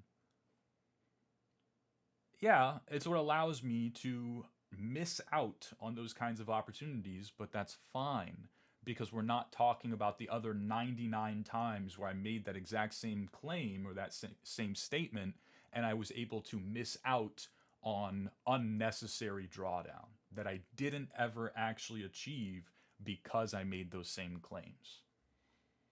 I'm just doing things in the best way I know how. I'm just operating in as seamless, as fluid, of a fashion as I possibly can. I'm just doing my best, right? And that's all I would ever ask of you, Taman. Just do your best. That's all I would ever ask of myself. I'm just going to do my best, right? If you need more clarification, if there's something that I didn't really touch on that you feel is missing, please, you can always follow up. I'm happy to discuss. I think we're free to just get right into it with that little touch on that question. So, Ofer has a few chart requests for us. Anybody else have anything, please feel free to send it in here. First, Ofer has Sui. Can absolutely see the appeal to trading Sui. It's a very, very, very strong downtrend, which means potentially a very strong directionally proportional kind of reversal move to the upside, right? That's the appeal here. So I do think that 4-hour 200s are very notable historically. I really do. And this doesn't just get applied because we're seeing a reaction off of them in the form of a rejection. That's not why. It's just because historically they seem to be pretty damn well respected, right? But obviously the issue that we run into is they're totally fucking irrelevant on the way down. So for 2 months straight, we've been downtrending, and 4-hour 200s have just not been a part of the story at all, right? If we were breaking the chart down to, like in the form of a storybook to a kindergartner, they'd be like, who the hell is this 4-hour 200s character? Like, where did they come from, right? So historically, nice merit, worthy of respect in that regard, but locally, probably find something a little bit better.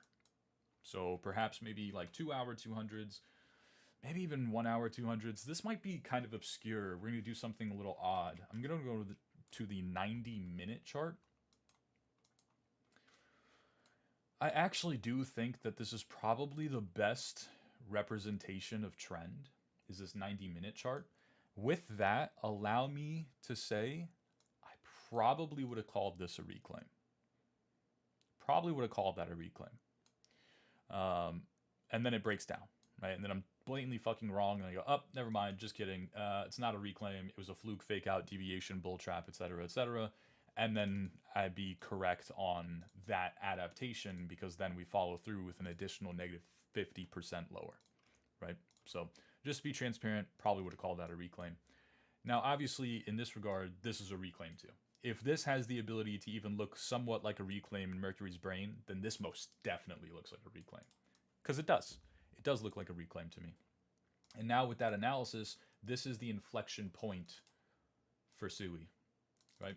It's what I'm going to deem a low time frame inflection point. And the reason as to why it's low time frame, even though it's a month and a half of downtrend, is just simply because this is what SUI has been respecting on the way down. This is what is most locally relevant for SUI. So it's the best way for me to represent what's happening in the short term. So low time frame inflection point, our 90-minute, very obscure kind of local trend representation, plus a shift in our 4-hour market structure. Remember that moving averages are lagging indicators, so they're representing trends on higher time frames, right? So people always go, this guy thinks 4 hours high time frame. Yeah, but the issue is with that criticism, the hourly 200s are going to represent the structure that I'm able to see on the 4-hour time frame. So then the 4-hour 200s are going to be representative of the structure that I'm able to see on the daily time frame, right? So when I look at the daily chart, it's going to look a little something like that, more or less, right? So they're lagging indicators. They're representing the time frame higher. So hourly 200 moving averages in tandem with 4-hour market structure, in tandem with local previous resistance looking to be flipped into support. That is a local inflection point where we can look to take bids and more speculative bets that, hey, we are going to reclaim the 4-hour 200s from here. This snowball is going to be compounded onto in the near future. Immediately on this leg upwards, not 5 years from now, not after we chop lower below the hourly 200s or whatever again, not after we make an equal low, right?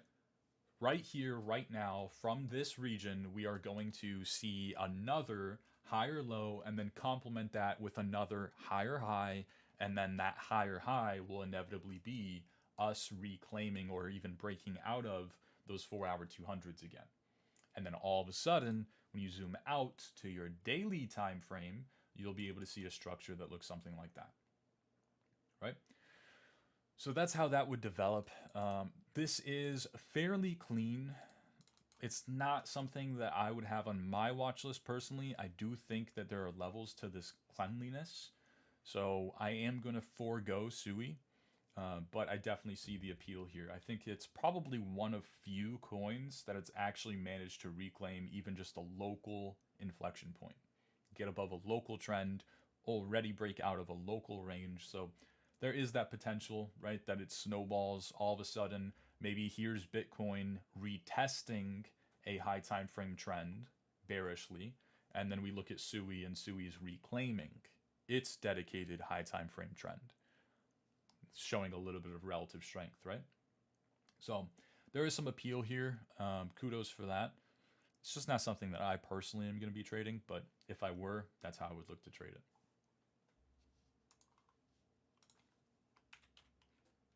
You also said Avicii.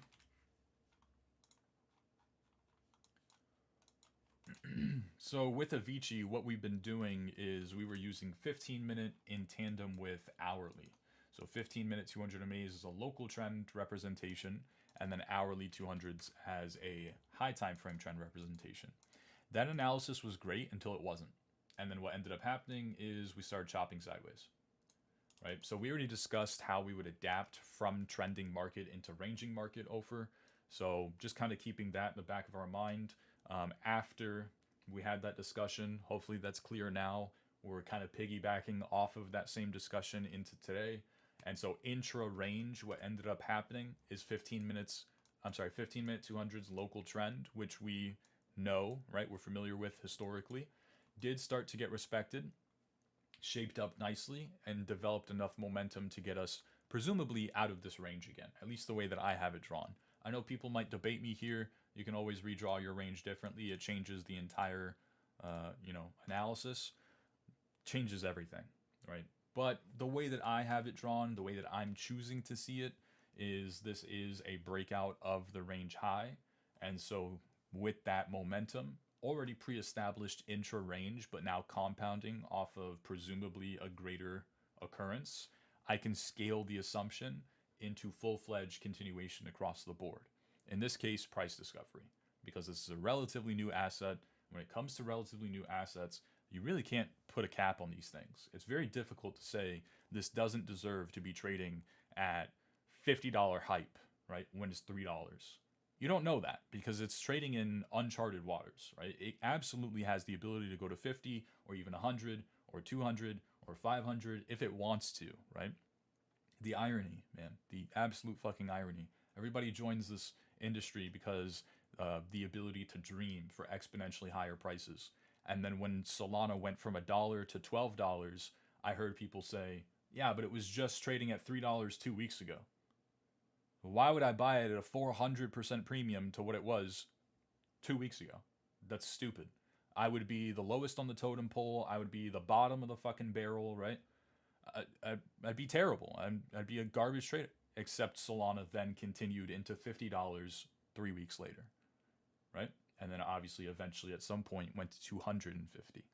So you really can't put a price on these things or a cap on them. So whenever local strength starts to develop to a more significant degree, I absolutely am going to call it for what it is, at least within the best of my ability. And in this case, this does look like a breakout of the range to me. Now, if it ends up being that this is incredibly underwhelming, and instead of breaking out, we break back down, then all of a sudden I look like a fool, right? And I will adapt my representation of significance by changing what my range high is. And the way I'll know that I'm wrong and that I was a fool to think that that was a breakout is after we deviate back inside, shift market structure bearishly once again, and lose the 15-minute 200s. And then that's when I can say, that was a deviation. If I want to not be caught off guard and caught with my pants down the next time, then maybe I need to make it just a little bit more difficult for price to convince me that it's actually ready to continue higher. And the way I'm going to do that is I'm going to say, hey, market, you need to do something that you haven't been able to do before. Whereas you have been able to break out of $7 region that I had drawn as a range high, you have not been able to break out of 750. So break out of 750 next time, and then I'll run back the same analysis. Okay, this is a breakout. I can target price discovery. Really can't put a price on these things. Local trend might continue into ripping higher the same way that it had the time prior to that, right? And the time prior and the time prior. So that's my analysis on Avicii. You also said you want virtuals.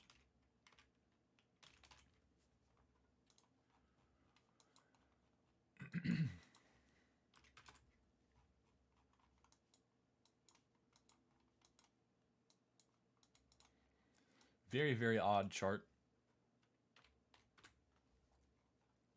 Immediately, I'm just uninterested in trading this. Let's quickly draw some key levels. That banana's getting to me.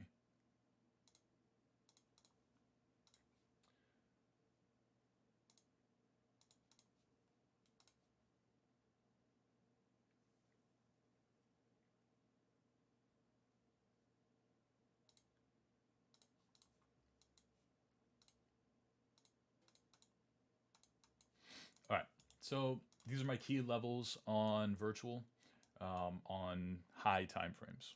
So then we zoom in. Actually, we're still looking for our high time frame trend representation, right? 3 hour is probably the best that we're going to get in terms of high time frame representation. So like historically, this is very nicely respected. So I would attribute some merit here. And obviously that does make things a little unappealing today because of that context. So historically, still in a downtrend and being represented by what has historically been a pretty nice representation for a trend on a high time frame outlook. So then zooming in, we can look for more relevant, more actionable, price action. Go to something like the maybe 30-minute chart, and all of a sudden we can see like a nice sustained trend, a nice relief bounce, a nice chop because that trend is no longer nice, and then eventually we can start to develop like a local range analysis, so we're not just like constantly shifting bias every time that this coin trades above and or below 30-minute 200s, right? So we want to adapt. This is a weird kind of like range that is developed, but the way that I would draw it is something along these lines. So something along these lines, right? Again, another criticism that I often get. You don't even know how to draw ranges, Mercury. You call yourself a trader? Focused on vanity. So focused on vanity. I know that I don't know how to draw ranges. You want to know the technical way to draw ranges? You go to the first low and or the first high. So as opposed to what I just drew, the range would look like this because that's the first low, and then the first high is this. I don't like that. I think that looks pretty stupid. So I'm just going to draw it like this, right? Because that's what makes the most sense in my brain. And I'm always going to be trading the thoughts in my brain, right? So how do I have confidence, conviction, courage to actually go and trade my thoughts? Because my thoughts make sense to me, right? And I can die on that hill unapologetically. So I don't know how to draw ranges. It's not that I don't know how to draw them, it's that I draw them arbitrarily the way they make the most sense to me. But everybody, including a 4-year-old, knows that this is sideways price action. It's just my job as an analyst to find a way to represent that. So I've done that part. Now it comes down to execution, right? So we would go back those 3-hour 200 moving averages, and all of a sudden, if and when this high time frame trend is getting reclaimed, that would also be essentially a cohesive shift of our range high breakout as well. So also we would be putting in a higher high on the structure for the first time in over a month, right? So all of a sudden things change pretty dramatically all at once, right? So it's not so much snowball to snowman. It's more like you had a flurry of snow and then all of a sudden you had a pretty damn big snowball, right? And then from there, you'd be able to scale that assumption into the nearmost resistance level at minimum, probably another 14-15% higher. Reclaim that level, and that's where we pull out Trader XOs, just level to level at that point, right?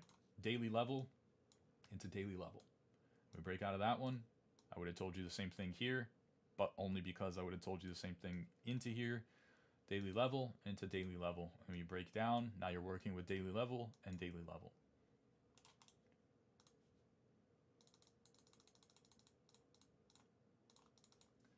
So that's virtuals, and then we have Sepian.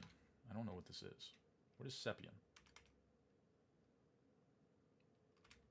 This might not be visible on TradingView.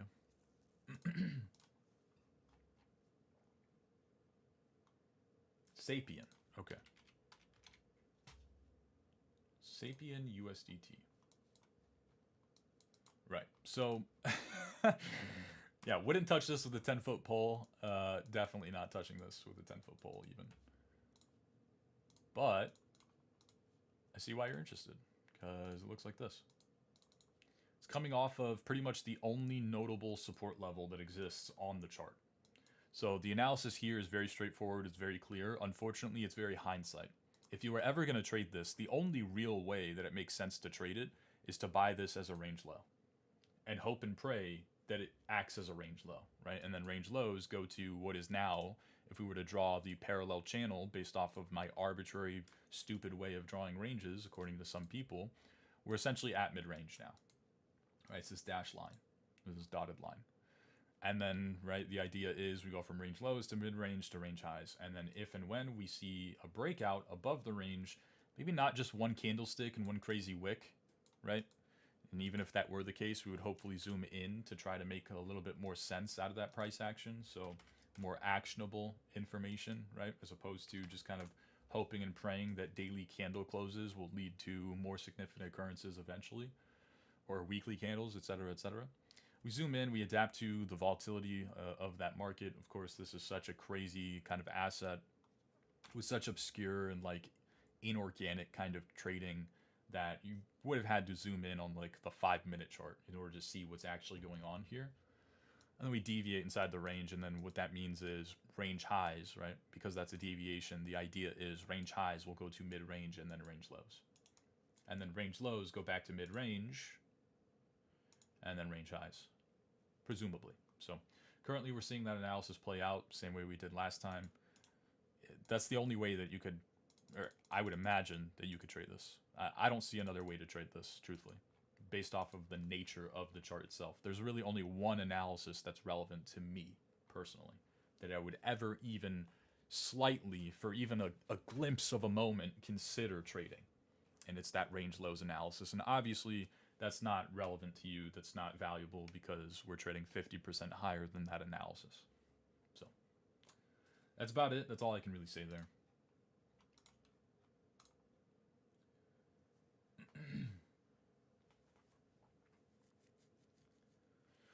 I've heard this so many times the last days. What is the meaning behind it? And you're referring to BART patterns. BART patterns are pieces of price action where the market does a very impulsive move upwards and then stagnates, right? Chopsolidates, and then because this is an inefficient kind of move, we fill in that inefficiency. So then it ends up looking like the Simpsons character Bart, right? And this is his head if you were to draw it out. He has those little squiggly lines and he has a very square face. So we call it a BART pattern. What ended up happening in crypto just most recently is we got not only the initial BART, we also got the inverse BART. So whether you want to look at it this way or that way, it's pretty much just his head. And this was a pattern that people started to get really familiarized with in the earlier days of trading Bitcoin, because it was a pattern that we've seen incredibly frequently because of the nature, right? We just talked about that Sapien coin, the nature of its price action. Well, it's the same thing. It's the nature of Bitcoin when it was trading back in like 2019. It might be kind of hard to see because most of these BART patterns occurred on low time frames, which if I did go back in TradingView, you wouldn't really be able to see them because TradingView cuts off price history at a certain point. But essentially, it's a pattern that people got really familiar with, really comfortable with in like the earlier days of trading crypto. I mean, just compare the impulsivity of this price action to today's market, right? So this is where I get to pull out the argument of like, people always want to complain that this is the worst bull market ever, but in my humble opinion, this has been the most friendly bull market ever. I want you to think about this for a second. That BART pattern that we just said was incredibly normalized in 2018, 2019, 2020, even 2021 on low time frames. It was incredibly normalized, right? Throughout 2021, people were going, oh, we saw a negative 50% pullback? Cool story. That happened 8 times in 2017. Didn't mean shit. We just resumed the bull market anyways, right? You just got to be tough. This is crypto. Welcome to crypto. Yeah, that was the cadence that people took into 2021. Come into 2023 bull market, 2024, 2025. If you go back and you take a drawing and a measurement of every single major market top to every single major market bottom, excluding the most recent one, the average drawdown is 20%. Average 20%. So think about this. 2019, 2020, 2021, oh, usual BART pattern, who cares? It happens all the time. We're going to meme about it because it happens all the time. It's a running joke between all the mentally ill crypto traders, you and I. We all know what BART pattern means, right? It happened just a few days ago and it liquidated $400 million. It was a negative 3% move. It's a totally different cadence, right? The participants of this cycle have gotten familiarized with a very specific kind of price action because that's the new price action we're working with, right? Maybe this is a side effect of institutions coming to play finally, right? And us being taken more seriously is that we're not seeing movements where price does this for you don't even realize it because it kind of gets dwarfed. But guys, that's 2 weeks.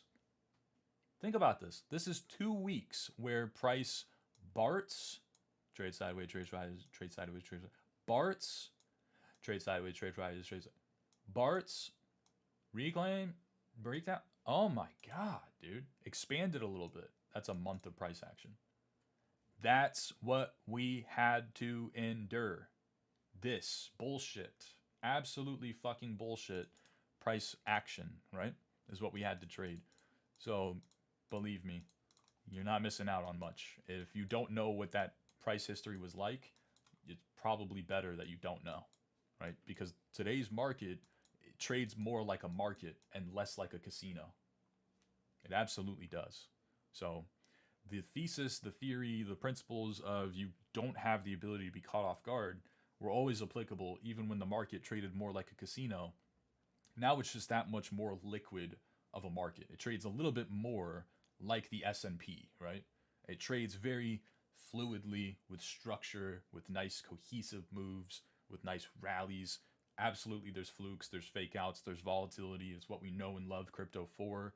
But man, it is not 2017, it's not 2018, it's not 2019, it's not even 2021 where we got used to negative 20% daily candlesticks.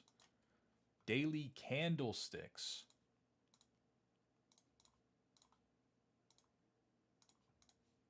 Right? There's a bunch of them. There's very, very many negative 20% daily candles. We've not seen that once in 3 years.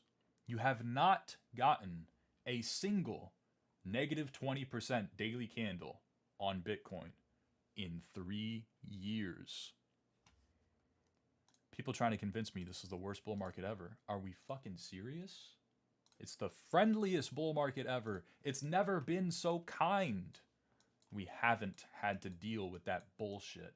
This -3, this candle, -3%, wiped out $400 million. Liquidated, vanished, no longer exists. It's not in their pockets anymore. It's not in their account anymore. Gone. By the way, this is who you have to trade against. Don't markets seem like a luxury all of a sudden? Man, it's awesome. It's so cool that we get to frame it that way. It really does incite that, instill that confidence inwards that's an absolute necessity in order to navigate markets fluidly. This is who you have to beat. You have to be able to not take trades when they trigger. You have to be able to take trades when they trigger, knowing that they're good trades because they're the same trades that you hopefully took when they profited like crazy, right? So that you could buy your wife and yourself a nice vacation to the Bahamas for 2 weeks and not even flinch about doing that. Yeah. You're going to do that, and then when they're not triggering, you're going to not take them.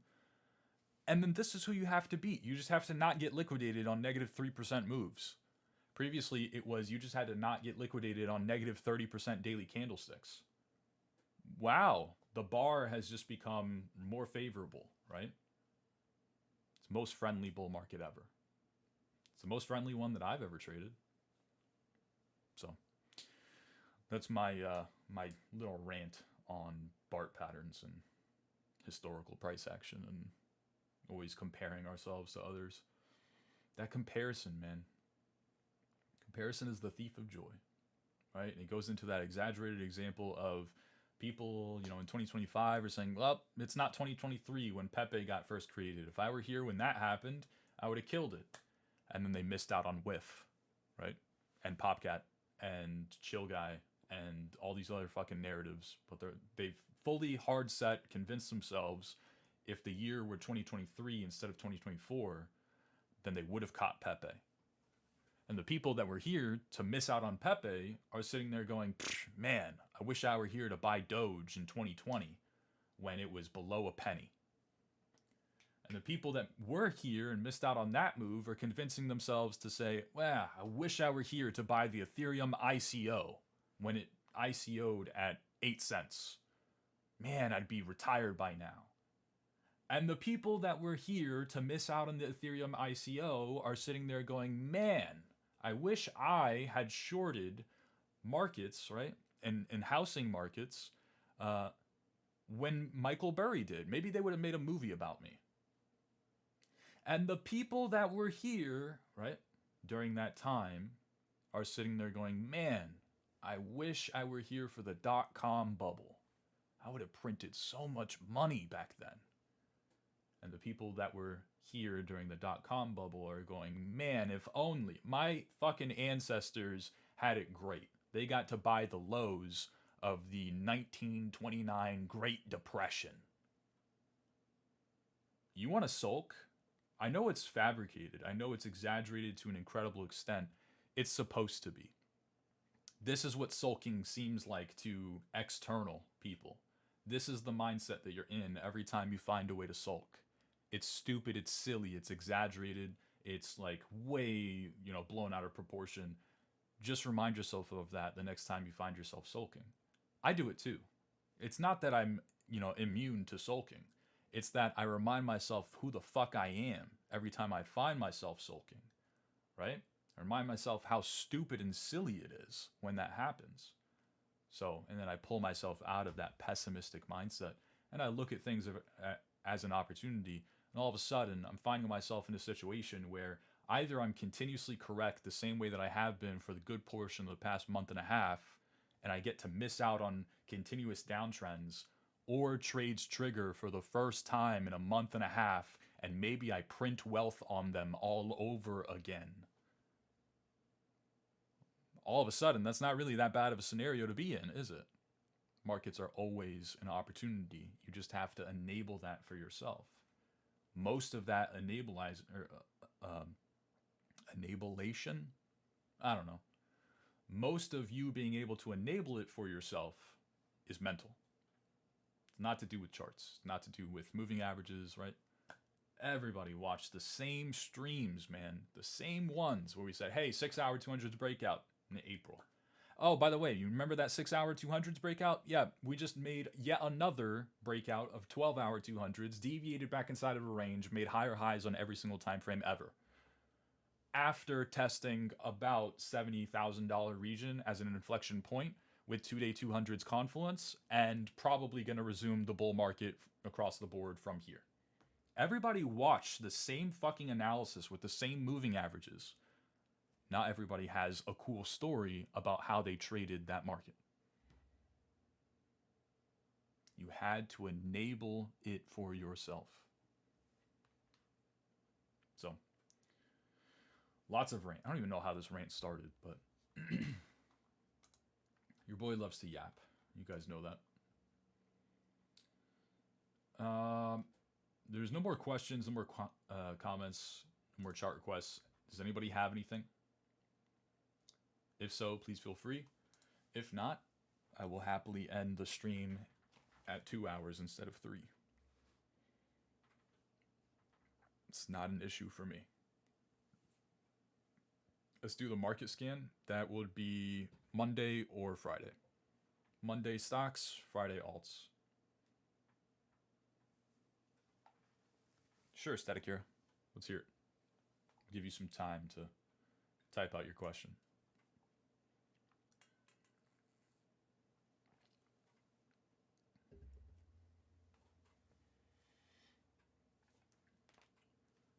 We're waiting to hear Static Hera. Static Hera's question. No pressure. We're all just waiting on you. It's not a big deal. You're just holding up the entire stream. Just using up everyone's time. I'm just kidding.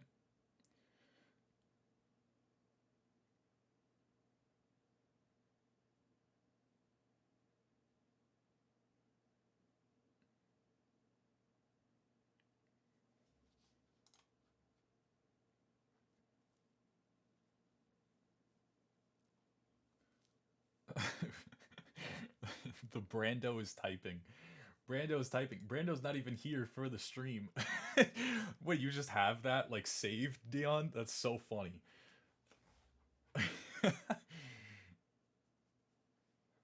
Dude, just has it saved in a PDF file somewhere. It's ready to pull it out on a moment's notice.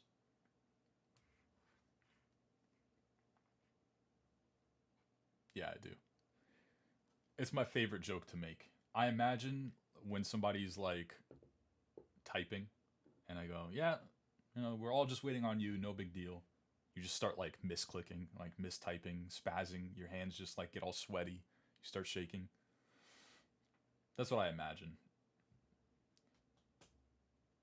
The first time I started to sweat. All right, Static Hair's question. The truth is, I was looking for a way to adapt to market conditions. What just happened on TradingView? What just happened? That was weird. I was looking for a way to adapt to market conditions regarding profit taking. I want to understand why, over time, your approach still prioritizes the larger rally when sometimes the conditions are hard to measure or even understand. I'm not sure I fully understood the question. Why do you prioritize the larger rallies in regards to profit taking?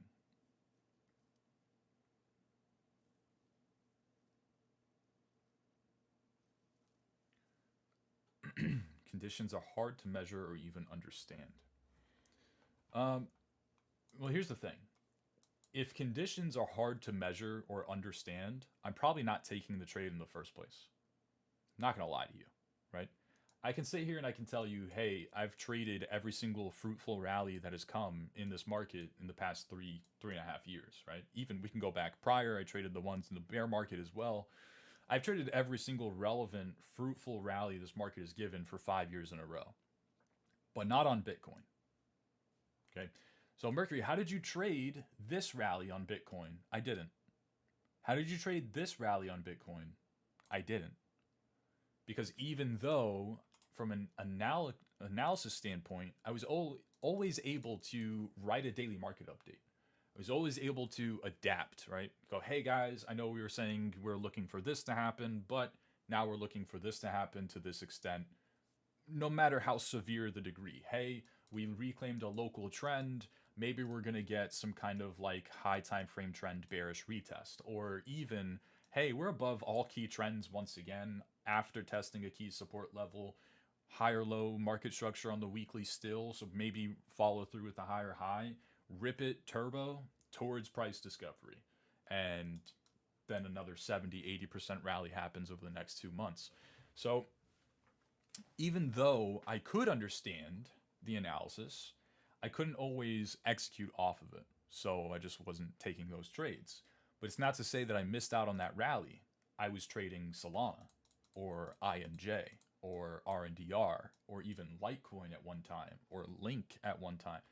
I was trading what I deemed to be relatively strong outperformers. And then more often than not, they continuously outperformed, right? So, and not only were they outperforming, so not only am I abiding by like winning philosophy in a textbook, straightforward, linear kind of fashion, I'm focusing on the outperformers as opposed to the, you know, regular other assets in this market. Not only that, but those setups also made a lot more sense to me. It felt cleaner, it felt clearer, it felt easier to understand, it felt more seamless and not as big of like a jump or a far-fetched grasping at straws when I go to scale the assumptions of that analysis. It just felt overall like it was just a better trade setup by all perspectives. So I found myself in those trades.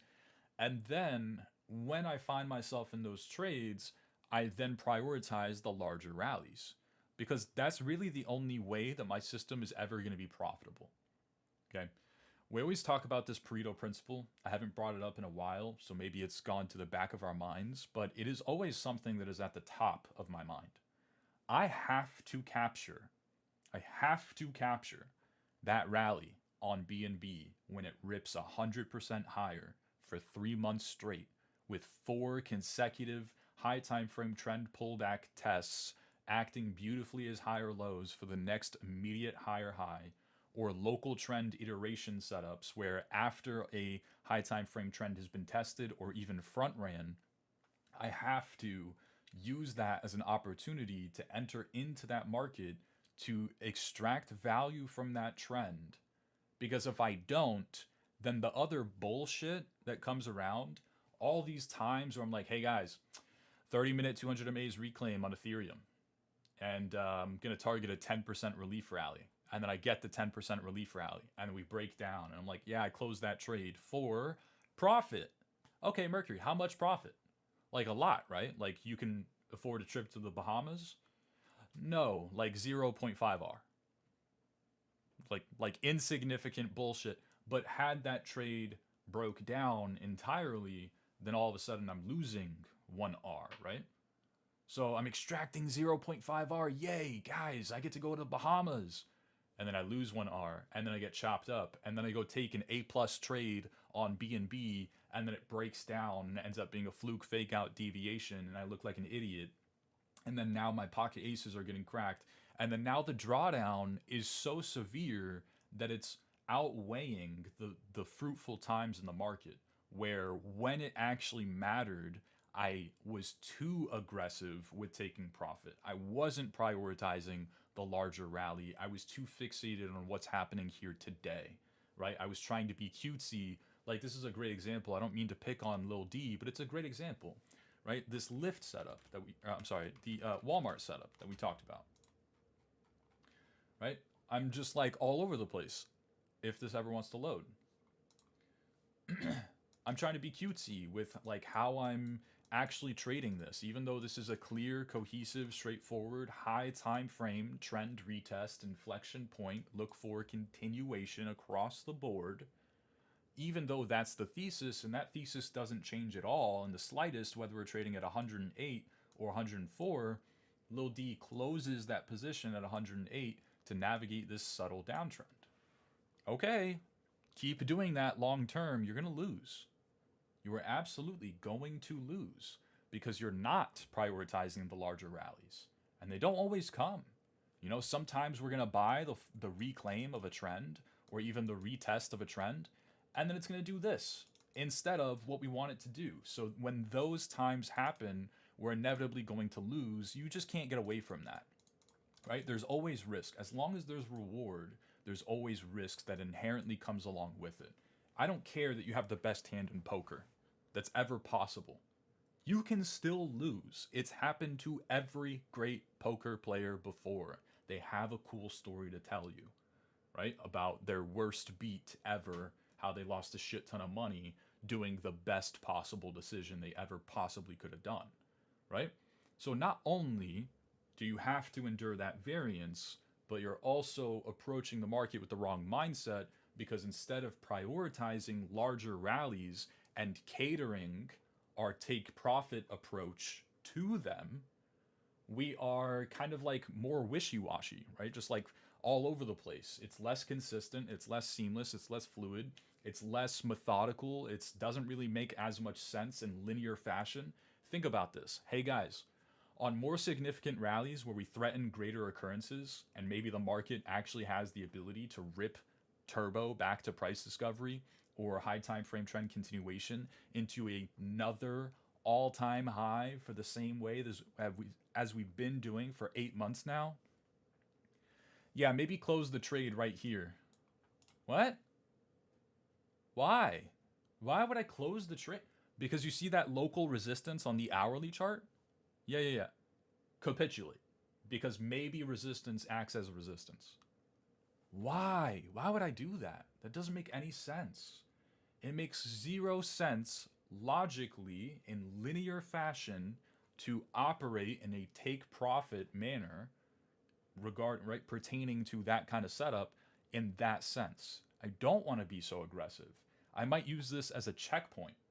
Hey, I managed to scrape off a little bit of profit. Now my invalidation is creeped up slightly higher than my entry. So I've made it to where essentially the market can't hurt me anymore. Now I can kind of think about this as a free trade. I can even go and allocate new exposure into different assets and look for similar setups and not really feel like I'm doubling down on my exposure because now this is a free trade. I've taken a little bit of profit and my invalidation has creeped higher than my entry.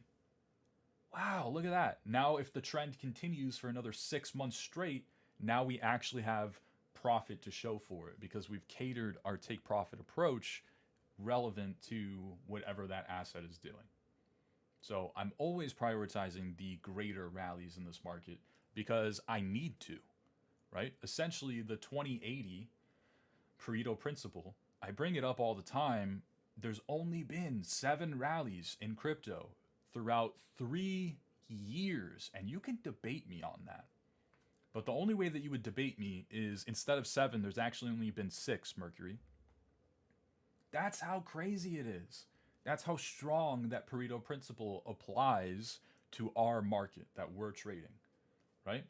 There's maybe only been 6 rallies that you've actually cared to be a part of over 3, and even if you're going back into the bear market, 3.5 or even 4 years. Years. There's been 6 that mattered. If you miss out on one, you have now dramatically handicapped your success. Just one. You've missed out on one. You are dramatically handicapping your success.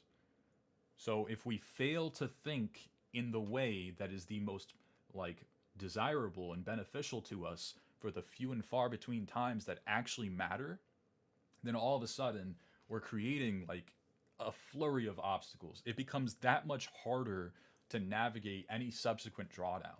It becomes that much more difficult to experience variance and not allow it to be the thing that changes how we're going to approach the market for the rest of our days, right? Short-term variance changing long-term strategy. Hopefully we're not doing that. But it becomes much more difficult to refrain from those things if we're not approaching the market in a linear fashion to whatever the market is doing. So when Lil D asked me, hey Mercury, I closed my trade here and then Walmart pulled back, but I feel like I did the wrong thing. Yep, your gut tingled for a reason. You did the wrong thing. Believe me, Lil D, even if we did this, I would still be telling you, you did the wrong thing. Keep doing that long term, you're going to find that your wins don't even overcompensate for your losses. Because it's fucking difficult. This market is stacked against you. You need every win that you can get.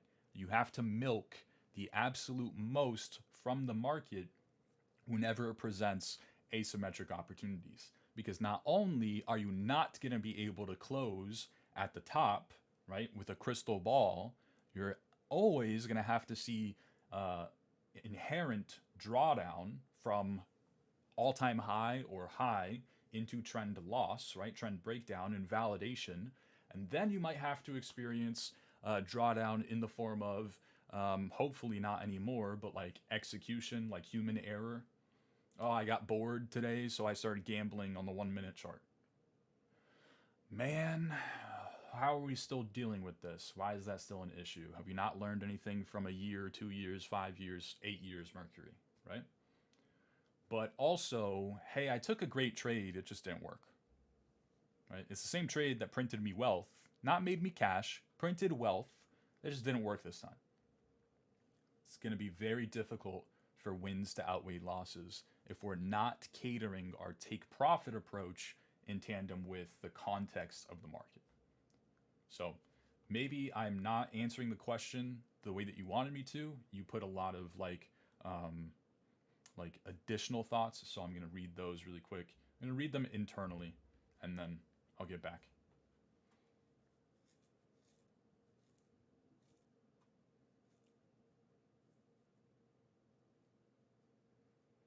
Okay, so you said you were reviewing a lot of your trades where you took partial profits successfully, and at the same time, they almost never reached your ideal take profit or even a second or third take profit.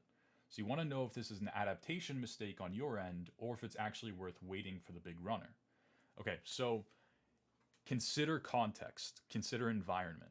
If you're telling me that None of your long trades ran to their final take profits in the midst of a 3-month downtrend on an altcoin, right? You look back, you're like, okay, this Popcat trade, yeah, it only got to my first TP. It only got to my first TP. It only got to my first TP.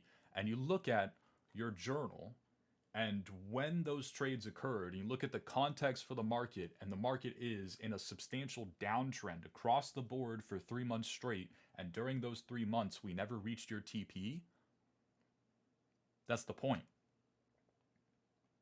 That's exactly the point. So like you want to cater the approach to be more aggressive based off of context. So the same way that we wouldn't be so aggressive, hey, Mercury, I just closed here and now I'm being rewarded because price pulled back -4%. But did I do the right thing from a theoretical perspective? No, you didn't. Nope. Fucking wrong. Couldn't be more wrong. You need to let those trades run, because if they actually run, you're going to need that profit to play with for the next time that you want to trade Walmart or any asset in your portfolio. Nope, you did not do the right thing. Hey, Mercury, I was trading a market that was stacked against me. I was trading Popcat, and I was looking for a full-fledged reversal, maybe like a 50% move higher. But we continuously got to local resistance, local resistance, local resistance, and I traded it as if it were, deemed worthy of running to price discovery. So I took 10% profit at my first TP. 10%, 10%, 10%, every single time. Is that right? No. From a theoretical standpoint, no. You should probably be more aggressive at local resistances. You should not, be so eager for so much like price discovery and higher profits, right? It's more like, hey, I'm going to take this trade because on the way up into more significant occurrences, I can already have a pre-established position, or maybe I can have 2 or 3 R profit to play with. And then if the high time frame trend gets reclaimed, look at that. Now I've mitigated a lot of FOMO, right? Not only do I already have an amazing position, but I'm also coming off of a lot of profit.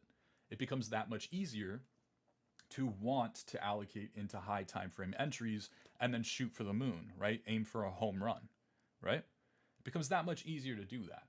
So that's the goal there. But if the high time frame downtrend takes priority and it continues to downtrend, well, good thing that I was aggressive with my take profits on the way up.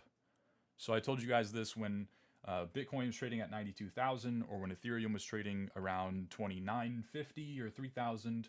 I took profit, and I didn't just do so in the sense of like, consider the exaggerated example. Hey, it's September 2024, on the way into the $102,000 Bitcoin, 1.618 fib, with a notorious tweet. Hey guys, I just sold my position, and I sold a lot of my Ledger Bitcoin, and I retired my parents because of it. So in between those 3 months, Mercury, how did you manage that trade? I didn't. I was playing Pokemon. So when we got to a 7-month range high, what did you do? I played Pokemon. I was trying to catch them all. What do you mean? There was no trade management. I was high conviction. I'm shooting for the moon. Context is favorable. This thesis was pre-developed. Now all price is done is continuously reflect my bias, right? What's there for me to do? If a range high acts as range high resistance for all of 7 days, why do I care? That's pretty normal, right? Did the trend break? Did structure break? Is my trade invalid? If no, then my catered take profit approach is going to be very exaggerated. I'm going to go play Pokemon. I'm not going to step in front of my own success trying to manage a Bitcoin trade. And then so all of a sudden, the market goes fully bullish, breaks into new all-time highs, etc., etc. There's nothing for me to do except continue playing Pokemon, right? That's one side of the extreme. Now, pertain that to how I just managed this most recent Ethereum trade. Hey guys, we got to like 2950, and I'm really only looking for like a 20% relief bounce or so into like 4-hour 200s. We're already about halfway there. We're testing local resistance. I'm taking about, I'm never going to give you the exact percentage, but I'm taking about half off the trade. Wait, what? This is the same person that just a year ago is like, yeah, I'm not going to manage this position at all. I'm not going to take any profit. Oh, you guys are closing oh, you're going flat on the market at range highs of a 7-month range because it's a US election, presidential election week, and there's uncertainty in the air. Cool story. Sounds like cope to me. Wait a minute. The same person is sitting here telling you that in the midst of a downtrend, they're taking about half profit off of the trade after 10% higher, testing a local resistance level. Because that's what makes sense, right? Because it's a catered approach to the context of the market. So it's linear, right? It's straightforward. We want to be more aggressive in markets where it's we're just going to see a lot of frequency trades, but only few of them are going to be more substantial, right? If we bought every single 30-minute 200 MAs on Bitcoin and tried to shoot for a home run on every single one of them, by the time that the home run time actually comes, we don't have the courage to actually shoot for a home run anymore because we've been doing that 17 times on the way into the one time where the stars aligned and made it seem like we can actually shoot for a home run, right? So we cater the approach to environment, and that makes a lot of sense. It's just logical, it's rational, it's level headed. So if you're struggling with that, I would just say continue to apply logic. Whatever seems like it makes the most sense, it probably does make the most sense because it is what makes the most sense. That's my honest input. You also said, lately my focus has been having an execution range so I can adapt accordingly to the type of take profit I should expect. I guess that comes with time, and recently it's been working pretty well for me. What's clear is that when conditions change, I'll probably end up cutting trades too early. That fine line of understanding the context for taking profits is pretty personal, right? It depends on how each person sees things and how they weigh their priorities. I hope that adds some context to what I'm trying to explain. Yeah, it absolutely does. So, of course, that is always going to be the consequence with catering the approach. When you're not shooting for the moon every single time, then the time where the moon actually comes, you have to adapt. You have to really be able to rely on your abilities to adapt to that because you're still going to be coming off of a previous regime, right? One of which you were more aggressive with taking profits on minuscule bounces. Now we're threatening more major, more significant kinds of bounces, and you're still in that mindset, and you're coming off of a very specific approach to a very specific regime. But the regime has changed. All I can say, Staticera, welcome to trading. I'm not trying to be a condescending prick here. I know it comes off that way. But this is what you have to go through every single time. You have to adapt from being incredibly passive on taking profits in the midst of 5 or 6 months of relentless uptrend into price discovery. And then you have to be able to cut positions, get the fuck out, and start reminding yourself that gravity absolutely does still exist, even though it presumably did not exist for 3 or 4 or 5 or 6 months straight. It felt like it didn't exist, but the whole time it was there. We need to remind ourselves that gravity still exists and adapt, right? And shift the mindset and the approach and cater it to the new regime. You're stating the obvious here, and it's not that it's obvious, it's that it's something you're never going to be able to master truly. It's not something you're going to be able to refute or like write off. It doesn't get any easier. You just get better. It's the only way that I can put it. It never gets easier. You always have to deal with this. You're discussing it in the form of when I shoot for just getting at first base, right? We'll use baseball as an analogy. I'm just trying to get on first base. Okay, well now we need a home run from you, right? It's a tie game. It's 9th inning. You're the last person at bat. We need a home run. We can't just settle for a first base, right? You have to be able to swing for the fences. You have to be ready and willing to step up to the plate and shoot for that home run. Hey, by trying to get a home run, you're probably going to strike out. So maybe don't shoot for a home run right now. It's not really, we don't need it. Can you just get on first base, please? We can score. You just need to get us one base. Then we need to cater our approach, right? That's what makes a good baseball player. And then all of a sudden, that's what makes a good trader. It's not the best analogy in the world that I could ever possibly find, but off the top of my head, it's pretty decent. You then follow up with, what I'm trying to say is I can differentiate between setups and understand their potential because of structure, but I also think that there are market conditions that limit those setups. I don't want to get too pretentious thinking I can fully understand those limitations, but when I review my execution, I see that my partial profit taking has been excellent, yet it almost never reaches my full TP. That's why I feel I should regulate execution, right? My concern is potentially missing a huge rally by trying to over-optimize something. I don't want to fall into that, and I also don't want to fall into complacency. That's why I wanted to understand why your conviction still remains in trusting those super rallies. Because they always have, right? And again, this goes back to, hey, Mercury, that's cool and all that you like really high conviction that the market might go higher. But what's the catalyst? The market going higher. Hey, Mercury, that's great and all that you drew up this like fantasy dream for us of what does the market look like if and when the 2-day 200s get reclaimed, right? 3-year breakdown just to reclaim them a month later anyways, probably fuel for a greater rally, 108K gets reclaimed, etc., etc. But why are you able to believe in that? Because I believed in that in $15,000 Bitcoin. How are you able to actually trade that? Because on the way into $15,000 Bitcoin, I wasn't talking about how Bitcoin would go to 100,000. So how are you able to avoid that? Because I caught the rally from 30,000 into 69. So how are you able to catch that rally? Because on the way from 60 into 30, I wasn't going, ha, you guys are idiots. You're all going to miss out on the rally into $100,000 Bitcoin. How did you have the balls to actually not call bottoms every single day throughout 3 months of drawdown, negative 50% lower? Because on the way up from $5,000 Bitcoin into 60, I wasn't calling tops. I catered my approach to the market environment. I'm more bullish in an uptrend. I'm more bearish in a downtrend. I'm less aggressive with my taking profits when the context sets up for that. I'm more aggressive when the best that I can say about that market is that we managed to relief bounce.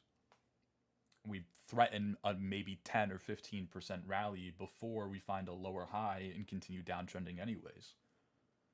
Right? I'm always catering the approach. Adapting gets applied in more ways than one. It's not just being bullish in a bull market, bearish in a bearish market. It's not just about being a trend trader in a trending environment and a range trader in a ranging environment. It goes deeper than that. Much, much, much, much, much deeper than that.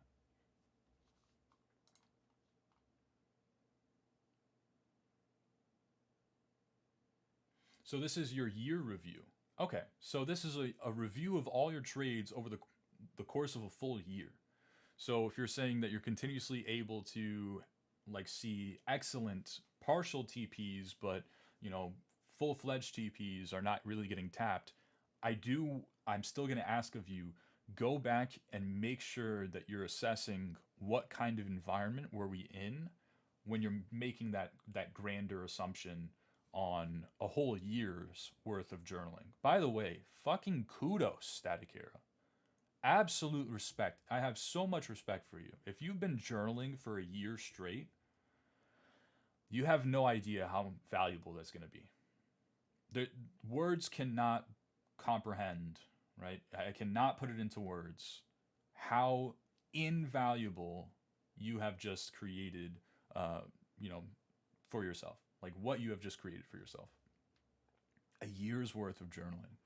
Now you have the luxury of going back and saying, oh, okay, Mercury was right. So I do have this like consensus bias that my partial TPs are like constantly getting tapped without my full-fledged TPs getting tapped. But that's because majority of this year we traded moving either down and or sideways. So obviously during the sideways and or down environments, that's really where I'm seeing that be a plaguing effect. But in all of a sudden April of this year or July of this year, I'm starting to see, oh, look at that. It just so happens to be that 70% of my trades are actually running to their final TP because the environment was different. right? So it's inherently going to change the sample-sized biased outcome of, you know, a linear kind of, hey, we do this way every single time. Yeah, the results are going to differ dramatically based off of that context.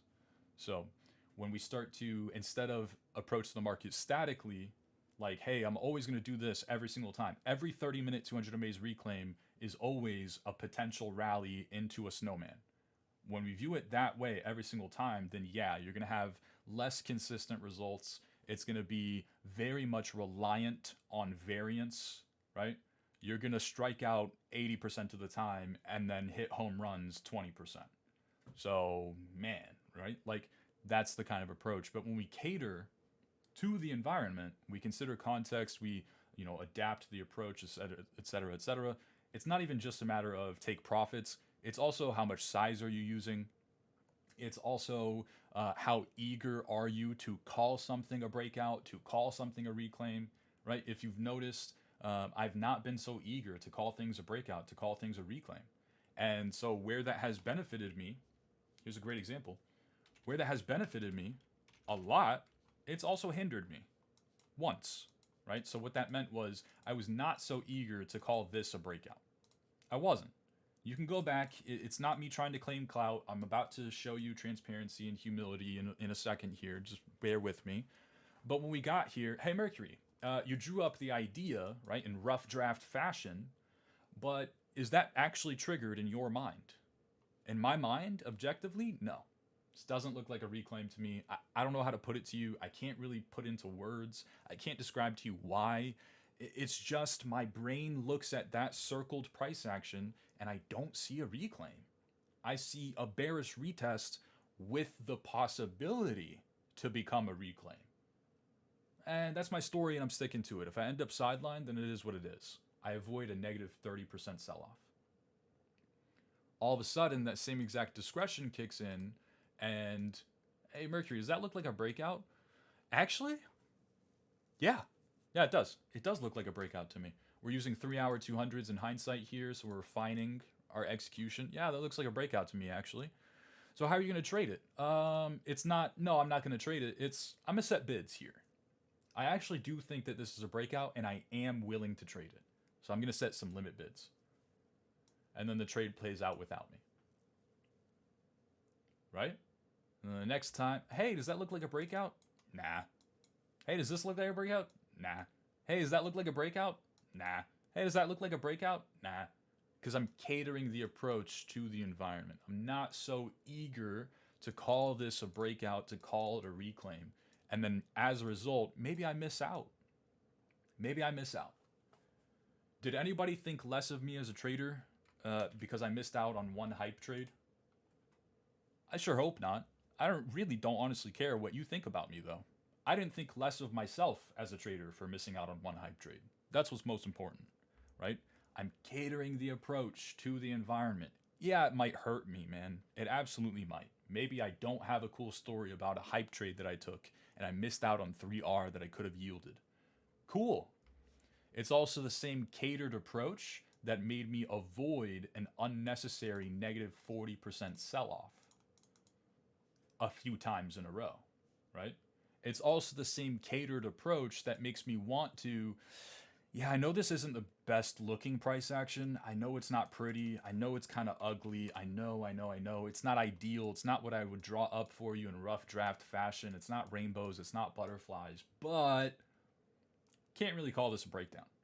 Not gonna lie. I just can't call it a breakdown. It looks to me like we're still holding the inflection point overall, because it's catered to the environment, right? And then all of a sudden we go up. Could that have hurt me? I don't know. I just can't really call this a breakdown, guys. I just can't really call it never mind. Oh, I'm wrong. It was a breakdown. And then I can adapt. This looks like a reclaim. Yeah, look at that. I'm eager and giddy and willing to call this a reclaim because we are uptrending. We're coming off of a key support level. We're showing strength, and I saw this strength on a low time frame first, and then it developed into greater strength on a higher time frame. Looks like a reclaim to me, and guess what? I'm market buying because I'm catering my approach to the environment. I'm not so, I guess I'll set some bids. No, I want to be in. I'm in. Get me in. Market showing incredible strength. Get me the fuck in. Catered approach, right? To environment. So it goes much, much, much, much, much deeper than surface level, right? It's an iceberg. Most of it is beneath the surface. Understanding this might seem like it's like overwhelming, but it all comes down to discretion. You are going to cater your approach based off of what you see. You're going to cater based off of your confidence. A lot of your confidence is going to derive from your resume. Static Era, this is exactly why I'm giving you so much props and kudos. You have a resume. Most traders don't even fucking have that. Are we serious right now? These are the traders that you have to beat. The people that are too lazy to even fucking journal. They're sitting here convincing themselves that they're learning a skill set that they're going to be able to take and create invaluable, tangible reward for themselves and those in their, life, their loved ones, and take that with them into the grave. And they're not even willing to do 30 seconds of journaling. This is who you have to beat? Man, it's not that scary anymore. So, a lot of that confidence is going to derive from our resumes. Discretion and all of that is going to be curated over time, right? Again, forward testing is going to be always the thing that provides you the most amount of value, because then you get to develop a resume for yourself. And then you get to use that resume as a crutch. If I did it once, I can do it again. And not only can I do it again, but I can do it better because I can refine the strategy. I can do that in a discretionary state of mind. Discretion is a very touchy subject because it goes so deep and it's so broad and such a vague kind of concept. I can't put a finger on it. I can't pull out a textbook and point to it. I can't quantify it. I just can't.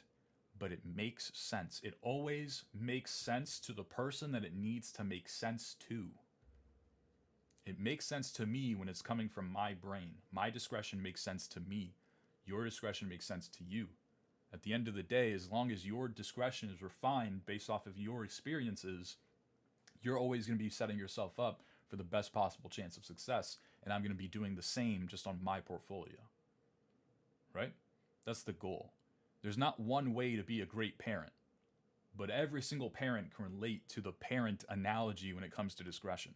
A baby can only cry one way, but its cries might mean a variety of different things. It might be hungry, it might be tired, it might have poofed itself, it might be overstimulated, there's way too much noise, get me out of this room.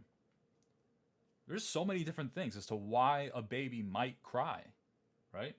Sometimes a baby cries and just keeps crying and keeps crying. You don't even know why it's crying, and it comes out to be that there's something ill, right? There's some kind of sickness that your baby has. And you don't know that until you take it to the doctor, right? There's so many things as to why your baby might cry. But not a single parent has to do any guesswork when their baby cries. How the fuck is that possible? When I go see my siblings, right? My sibling-in-law, when I see them take care of my nephew, it's immediate. I mean, they're on top of the ball. There's no second guessing. And I look at them in awe. Like, how do you do that? It doesn't make any sense. And they're like, oh, when you're a parent, you'll know. No, I won't. What the fuck do you mean? No, I'm not going to know because I'm listening to this cry. And I promise you, it's the same cry as a few hours ago when they were hungry. But now it's not that they're hungry anymore. Now it's that they're tired. I promise you it sounds like the same cry. I'm not crazy, right? You're trying to gaslight me right now that I'm crazy. No, it's the same cry. It's just that they know. You know how they know? Context. Well, yeah, you see, Mercury, he usually wakes up around 6 a.m., right? We put him to bed at like 8, wakes up in the middle of the night, give him his bottle, goes back to sleep, wakes up at 6, we start the day. Last night, they woke up at 3 in the morning, and they didn't go back to sleep until 6. So they're tired. Fucking mind-blowing shit, right? They use context. How did they know that it was a bottle? They need a bottle, or they need to be put to sleep, rocked, right? How did they know what that cry meant? They use context. How do you derive context? How do you create that? Your discretion. How did your discretion get derived? You used your brain a little bit.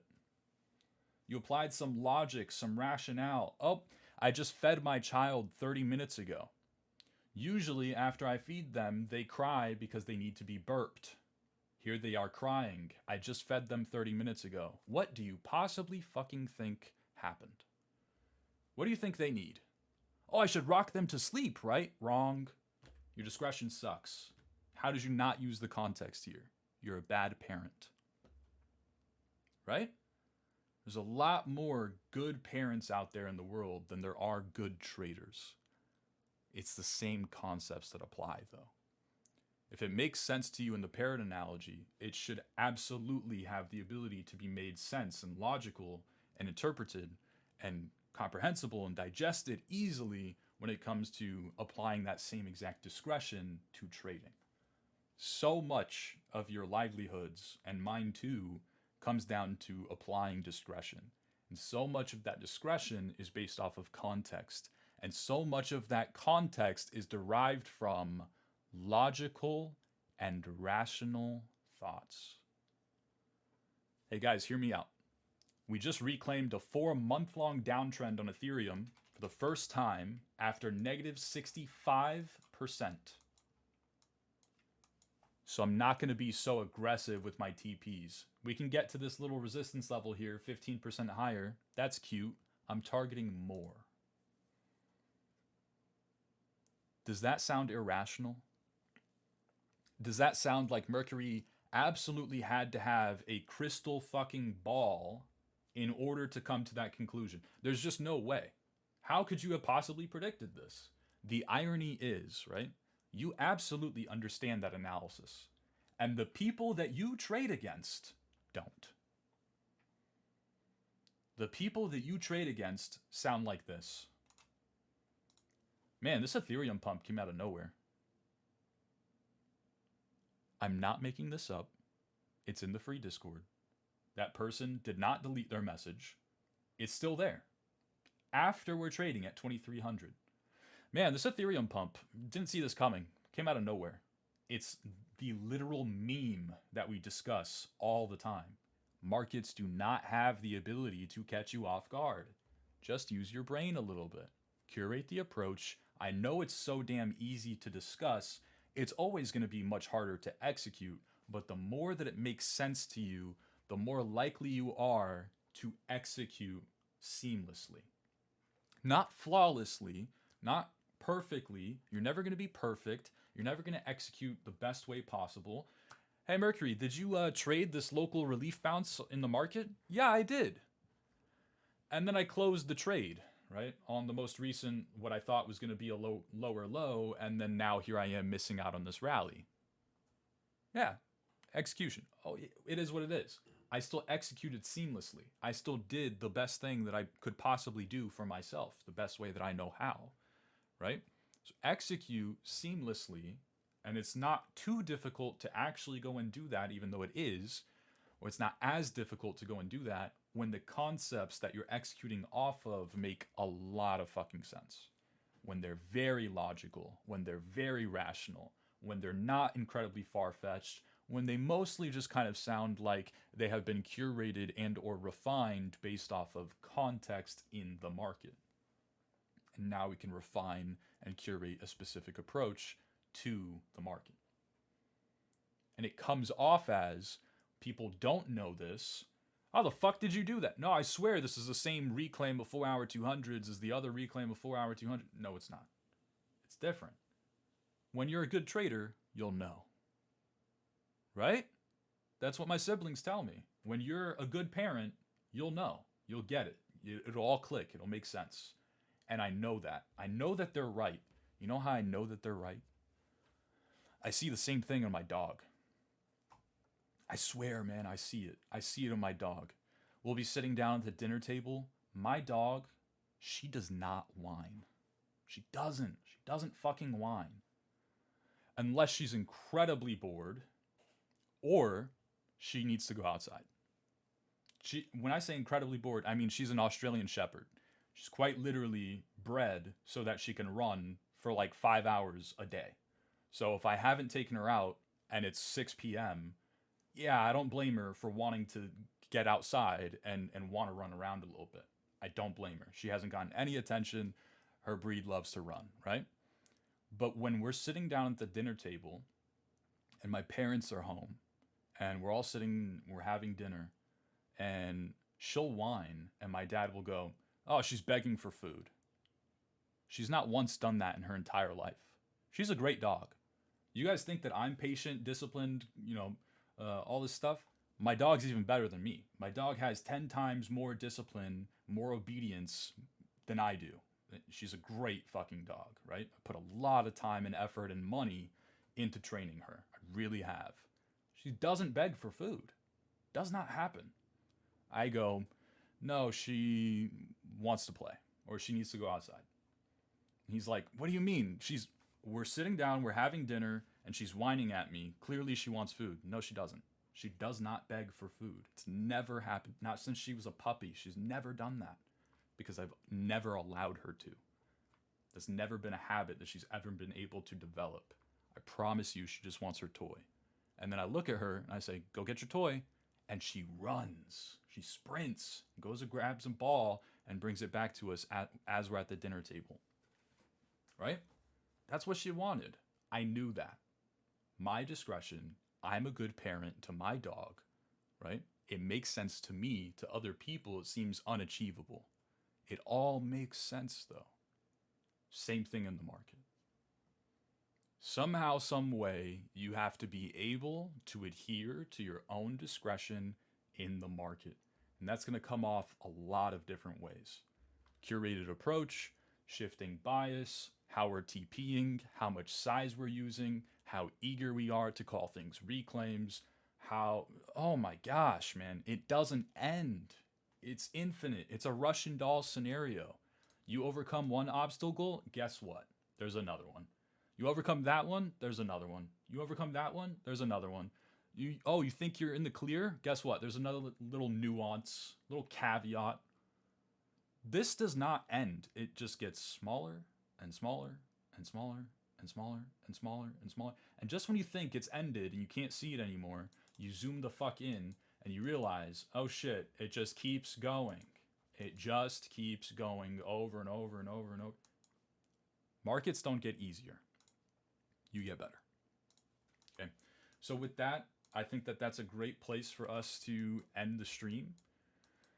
Thank you, each and every single one of you, for watching this live, even the people in here that are watching this recording. Thank you just so much for being a part of the group and supporting me now that I did transition to a paid model. I really appreciate each and every single one of you. This would not exist. This wouldn't be happening if there weren't a certain amount of you that wanted to support, that wanted to participate, that wanted to strive to be better. So I'm just appreciative. So thank you guys so much for enabling me to continue doing things the way that I know best and, keep this running fluidly. Thanks for your support. Thanks for tuning into the stream. Hope you're getting value from me, from the live streams, from the Discord overall. And I hope that you're doing well. I hope that you're always opportunistically minded and constantly getting better than your previous self every single day. So much love. Thank you guys so much. Peace and take it easy. I'll talk to you again on Friday.